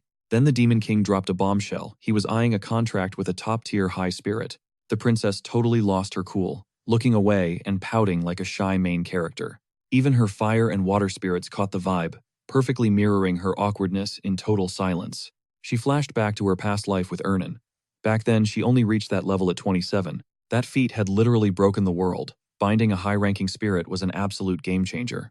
Only legends could do it, and now it was happening 7 years ahead of schedule. He wanted it to be a shocker. Finishing his snack, the Demon King thanked her, then vanished. Flash forward to the present, Diaz raised his hand, gathering a terrifying heat. A massive mana inferno flickered. He muttered that he needed to wrap this up as soon as possible. The Night Princess stood paralyzed. Diaz unleashed the blast, and a titanic explosion swallowed the world. As the smoke dissipated, only ruins remained. Yet the Night Princess stood tall, completely unscathed. A violent green aura radiated from her. The Demon King stared, captivated, ignoring the knight's screams. She lunged with lethal intent. A true warrior's aura obliterates demons, he roared, praising their legendary might. To him, heroes were the natural predators of his kind. Abandoning her royal cage, she claimed the bloody battlefield as her only home. She ignited Jespine's ultimate technique, Crescent Slash. The air imploded, sending a devastating wave of energy screaming toward the Dark Lord. Mid-clash, shadows of her past surfaced. Once a mere pawn, she was a disposable tool sacrificed for the Empire's cold politics. She survived hellish training just to be seen. In her mind, slaying the Demon King was her only ticket to true respect. Betting her life on one strike, she went all in. Unfazed, the Demon King condensed his aura instantly, obliterating her blade into dust. Horror paralyzed her as steel shards rained down. Suddenly, a crimson tide of darkness surged as he ascended, hovering like a god. He absolutely crushed the battlefield's spirit. His suffocating presence drowned her in a wave of pure, primal terror. A warrior princess. He sneered, how versatile. Trembling, she felt the cold grip of absolute despair swallow her whole. Sensing the danger, the knights charged, forming a desperate human shield between their lady and the Dark Sovereign. With a flick, he unleashed a titanic blast. His demonic aura swallowed the entire horizon. Minutes passed until only a haunting silence lingered. The terrain was unrecognizable, shattered earth littered with the broken bodies of fallen knights. Healers stumbled upon the carnage, sensing the unmistakable stench of high-level demons. Among the wreckage, they discovered a lone, battered survivor. Fighting to keep him from fading, they urged him to speak. Gasping, he wheezed out two names, the princess and the overlord. Chills ran down their spines. Elsewhere, deep within the Tower of Burge's abyssal dungeons, the atmosphere grew heavy. The Demon King arrived, dragging the unconscious warrior princess. She was a mess of jagged wounds and purple bruises from their clash. A captive princess scrutinized her, questioning if this newcomer possessed any unique value. This is Cutie Jespine, the ninth princess, he clarified. With a cold gaze, he made his intentions clear. Assigning her to the fourth floor, he ordered proper care. He mused that, with the right grooming, she'd become a formidable asset. Accepting the task, the royal prisoner wondered why another highborn girl was abducted. The Demon King smirked. He joked about finding her by chance, admitting that snatching royals was just an easy way to farm magic points. Confusion hit the princess. What were magic points? Realizing his slip-up, the Demon King felt a surge of internal panic. Quickly gaslighting her, he claimed her ears were playing tricks. He pivoted instantly, mentioning he'd provide stamina powder instead. Walking away, he cursed his big mouth. He had to remember he was the overlord, and she was just a captive. Like wildfire, shockwaves rocked the continent. The Jespine Empire's ninth princess had been spirited away by the darkness. Inside the Hero Guild's sanctum, the atmosphere was suffocating. Helan stood trial as the council grilled him for answers. Truth magic verified Helan's words. Hanging his head in shame, he confessed his failure to pinpoint the Demon King's lair. Taking the heat, a senior hero offered a rare moment of grace, insisting no fighter should carry that burden alone. Blame would only stifle the next generation. Helan exhaled, bowing in profound appreciation. Suddenly, a scout burst in with grim tidings. During the chaotic retreat, the ninth princess had fallen into enemy hands. The Empire demanded immediate mobilization. Helan stepped forward, his voice thick with calculated remorse. He suggested scouting over full-scale war. A truly invincible king doesn't skulk in shadows, he argued convincingly.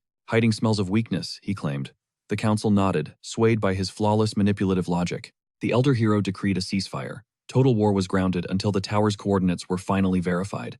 Helan offered a deep bow, his mind racing.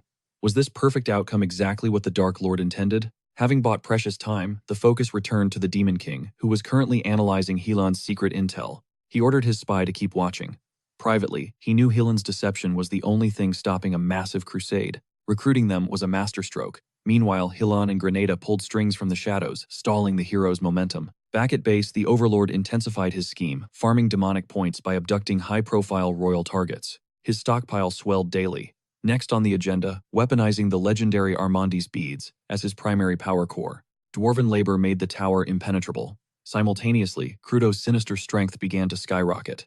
Binding high-level spirits like Princess Ernon to his will, the Dark Lord knew even the strongest heroes stood zero chance. As his fortress reached completion, his icy thoughts finally turned toward cold, hard vengeance. He craved retribution against those who once ended him.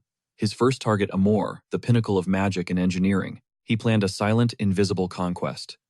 Now the stage moves to the Akan Kingdom, toward the glittering metropolis Amor. Tucked away on the fringes of the world's biggest magic bazaar sat a dingy hole-in-the-wall called Jettison's Paradise. Within, the owner slumped behind the desk, mindlessly leafing through the news as his face sank into a bored scowl. Drowning in apathy, he let out a heavy groan, his thoughts drifting toward the juicy scandals currently rocking the continent. Headlines screamed about the ninth princess of Jespine being snatched right after the hero expedition finally wrapped up. Public rage was boiling over the Hero Guild's pathetic refusal to actually do anything about the crisis. A rogue hero named Logia was officially a wanted man. Taking it all in, the shopkeep grumbled under his breath. "Feels like the apocalypse is knocking," he muttered.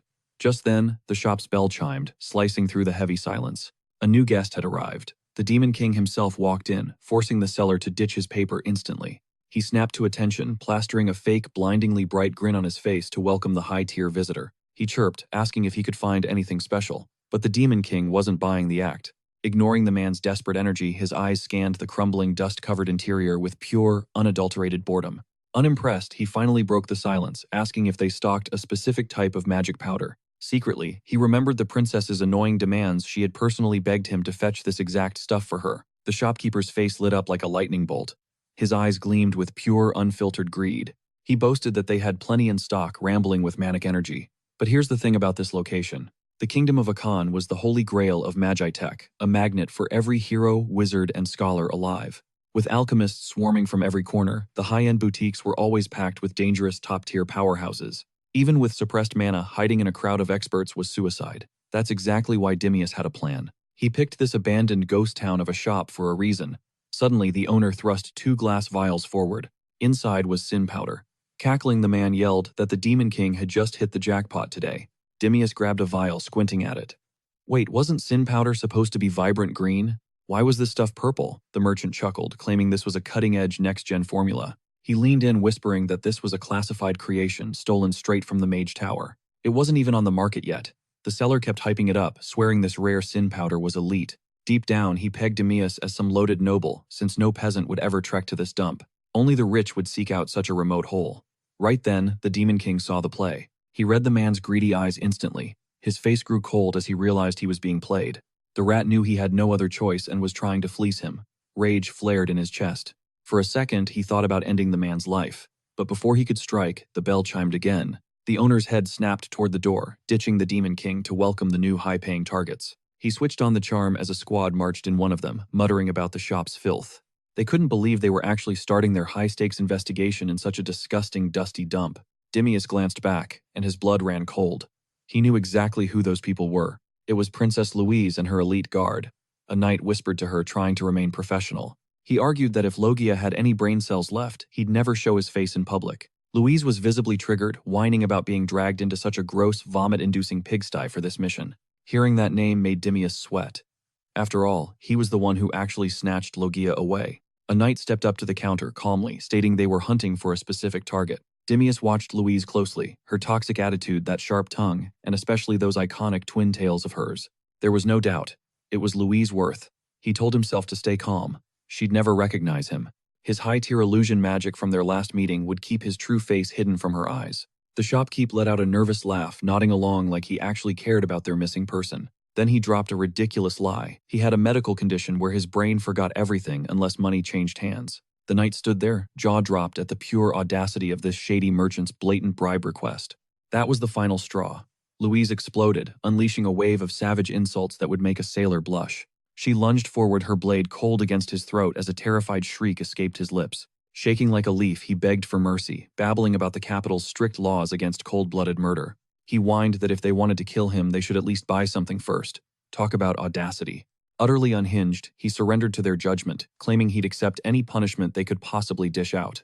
On one condition, a sale must be made first. The Demon King stood there, completely floored by the nonsense. Even Louise's jaw dropped for a second. She blinked at the merchant, stunned by his sheer absolute brass balls. Then she lost it. A wild laugh erupted from her as she admitted this crazy merchant was actually pretty entertaining. Curious to see his wares, she gave him a chance. Sensing the vibe shift, the seller pivoted his pitch. He rebranded that junk as arch powder on the fly, presenting it with the confidence of a king. He claimed it was a rare relic designed for dwarven masters, spinning a web of lies without skipping a beat. He slapped a price tag of 3 gold coins on it. The Demon King's blood began to boil. Gritting his teeth, he cursed the merchant's name in the depths of his mind. This con artist had just tried to scam him, and now he was shamelessly playing Louise too. But then, Louise looked thrilled. She snatched up the arch powder, beaming at the seller with a genuinely sweet smile. She offered him a blessing before getting back to business, asking if a dwarf named Logier had visited recently. The seller shook his head, claiming the name didn't ring a bell. He'd never heard of the guy. But he did mention a famous blacksmith hangout in Oaken, where all the metalworkers gathered to talk shop. He suggested they'd find the intel they needed there once they entered the kingdom's heart. With a sharp nod, she signaled their exit. Her knight immediately fell into step behind her ever-loyal. As she reached the door, she whispered her disgust. That merchant's behavior was nothing short of a disgrace. The moment they cleared the threshold, the suffocating tension in the room finally snapped. We could breathe again. With the door shut, he smirked at the seller, clearly impressed by the man's suicidal levels of bravery. Selling literal trash for 3 whole gold coins, the merchant just grinned, basking in his own brilliance. He pocketed the loot, looking like he'd just won the lottery. He admitted he'd stayed quiet for a reason. Louise looked like a rich noble who wouldn't miss 3 gold, and certainly wouldn't kill over some spare change. Smirking, he hinted that for 10 gold, he might even spill a secret. What a total bottom feeder. The Demon King was amused despite himself. Leaning in, he told the guy to visit the Golden Moon Guild. Tell them the mountain sent you, he promised, and they'll take you in. The merchant was just confused. Why join a dying guild? Then, the Demon King dropped the bomb. That woman, that was Louise Worth. The seller turned into a statue. Vials shattered on the floor as his face went pale as a ghost. He'd just scammed the Mad Dog Princess. Pure terror set in as he stammered, asking what the Demon King wanted. Setting a single gold coin on the wood, the Demon King gave his ultimatum. Join the Golden Moon Guild. The salary was 1 gold monthly. If he refused, well, the Demon King could always bring Louise back. The seller whimpered, but then his fear flipped into a twisted, mocking sneer. He wasn't scared anymore. He barked at the Demon King to get out, laughing at the empty threat, like she'd actually come back. The Demon King walked out, muttering that he'd get exactly what he asked for. He went straight to Louise and ratted him out. Finding out she was played, Louise's temper exploded. She charged back toward the shop like a human hurricane. The merchant saw her return, and his soul basically left his body. Outside, the Demon King inspected a vial. Turns out everyone sold real sin powder. This guy was just that greedy. Louise returned, thanking him for the heads up. She got her cash back thanks to him. He cautiously asked what she did to the poor guy. Clenching her fist, she lamented that she could only give a light lesson abroad. She really wanted his heart. Her knight tried to play peacekeeper, shocked by her bloodlust. The Demon King realized just how unhinged she truly was. He pivoted to Logier to save the mood. Louise lit up instantly, confirming the man was indeed a master smith. When the Demon King pulled out a necklace, her eyes widened. Was this Logier's handiwork? The knight confirmed it was an early masterpiece. The Demon King then spun a lie about meeting him in Ormoth. After saving him from starvation, she received this token of thanks. Louise clenches the pendant with intensity. Overwhelmed, she confesses her mounting debt, regretting her lack of hospitality. Her raw sincerity visibly rattles the Demon King. She offers a royal crest, promising it unlocks the finest legendary gear within the Dwarven Realm's grand armories. He accepts stoically. As Louise's squad departs, a knight questions their path. She coldly orders a call for elite reinforcements. She swears Loger won't slip away. Alone, the Demon King reflects as a single word haunts him the heart. Post-regression memories flood back. He missed a vital detail. Draxon unearthed the core of a legendary mystic beast. Devouring it granted Draxon godlike might. Then it clicks that absolute power was his soul's singular burning obsession. Reincarnated as the new sovereign, he acknowledges his frailty. Dimensional static still severely nerfs his true celestial potential. His peak power remains locked away. A solo showdown against Louise right now would be a dangerous gamble. Facing a fully kitted out Louise, the odds are terrifyingly slim. At best, he'd scrape by with a Pyrrhic victory. Survival and vengeance demand more than barely. The Demon King reaches a cold, calculated verdict to secure his future. He'll bait Louise into Ormuth's shadows toward the Tower of Beasts. A collision between 2 apex predators is inevitable. Mad Dog Louise versus Beast King Draxon. While they shred each other in gore, our protagonist will lurk unseen.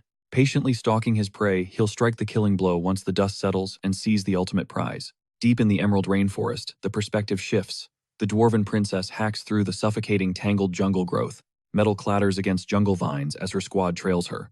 Suddenly, a scout lunges forward with panicked urgency. He reports a chilling ultimatum from the skies. A mysterious voice commands their immediate unconditional withdrawal from the area. She doesn't even blink.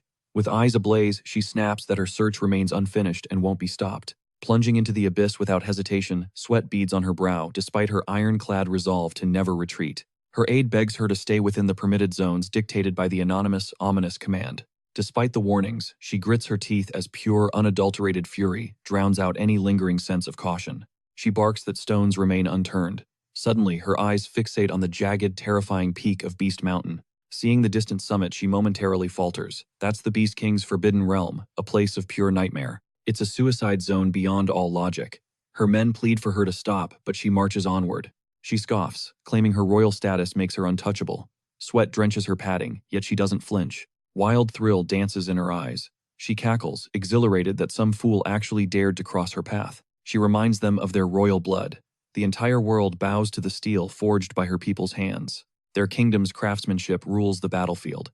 If it's war they want, she'll give them a bloody massacre. Her doll companion frets. What if Lager's a ghost? What if we're just pawns in someone's twisted game? The princess pierces the doll with a lethal glare, acknowledging the grim possibility of betrayal with icy calm. Shut it or I'll decapitate you myself, she hisses. Without pausing for a reply, she pushes further. Staring at the looming tower, she continues her advance, muttering that the Demon King's game is getting spicy. Within the tower's dark heart, the wolf sovereign slowly raises his gaze. A demoness manifests bowing low to report the dwarven princess's reckless intrusion into their territory. Beast Mountain, his eyes flare.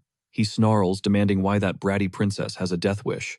Fury contorts his features. He suspects she's gunning for the heart of Reincarnation, the ultimate prize. That vault is a fortress. Not even the purest concentrated mana could breach its divine defenses. Imprisoned in the magma core, it's immovable. 10,000 souls working together couldn't shift its weight. He growls in annoyance. The ritual is literally in its final delicate phase of activation.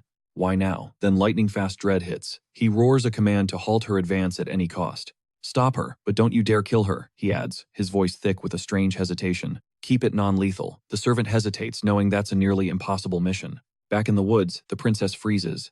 A massive, looming shadow suddenly obstructs her path. A behemoth of a man stands before her, radiating a suffocating, terrifyingly powerful aura. His chillingly calm voice cuts through the air, asking if she's finally lost her mind and invited death. The princess's eyes flash with royal defiance, refusing to flinch while proclaiming that dwarven pride shall never buckle under pathetic threats.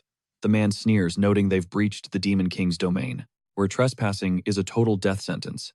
Tightening his grip on his hilt, he mocks her lack of warning, chuckling darkly that in a hellhole like this, getting slaughtered by demons is just part of the job. The shadow reveals Prince Max of Ormus. He barks at her to step back, ordering her never to return. Without the lost emblem, Max's face contorts in disgust, muttering about how brainless these dwarves actually are, recalling the brutal all-out war a year ago near Jasper, the kingdom bordering the Demon King's fortress. Deaf to her unit's panicked shouts, her lethal focus remains pinned solely on Max. Max starts lecturing her on his nation's laws, but she silences him with a cold smirk done with his talk. Killing intent erupts as they ready their weapons, making the woods shake. Suddenly figures crawl out from the dark, screaming that the bounty is finally theirs to take. Max's knuckles whiten as he commands a total massacre. Troops and vicious hounds swarm the princess, sealing every exit. Max yells, "Their sacrifices for the glory of Ormus." Pure fury radiates from the princess, as she hoists her titan axe, roaring at the fools, challenging her might.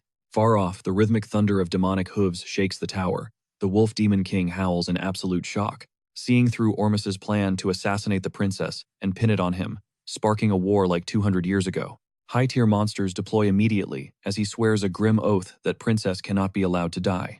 In the clearing, crimson spray and jagged mana foul the air, while Max's killers butcher the dwarves with surgical speed. Hell breaks loose until a blinding golden barrier ignites around the princess. She screams for her men's freedom, as a battered dwarf begs her to realize the odds are impossible, and a direct clash is suicide.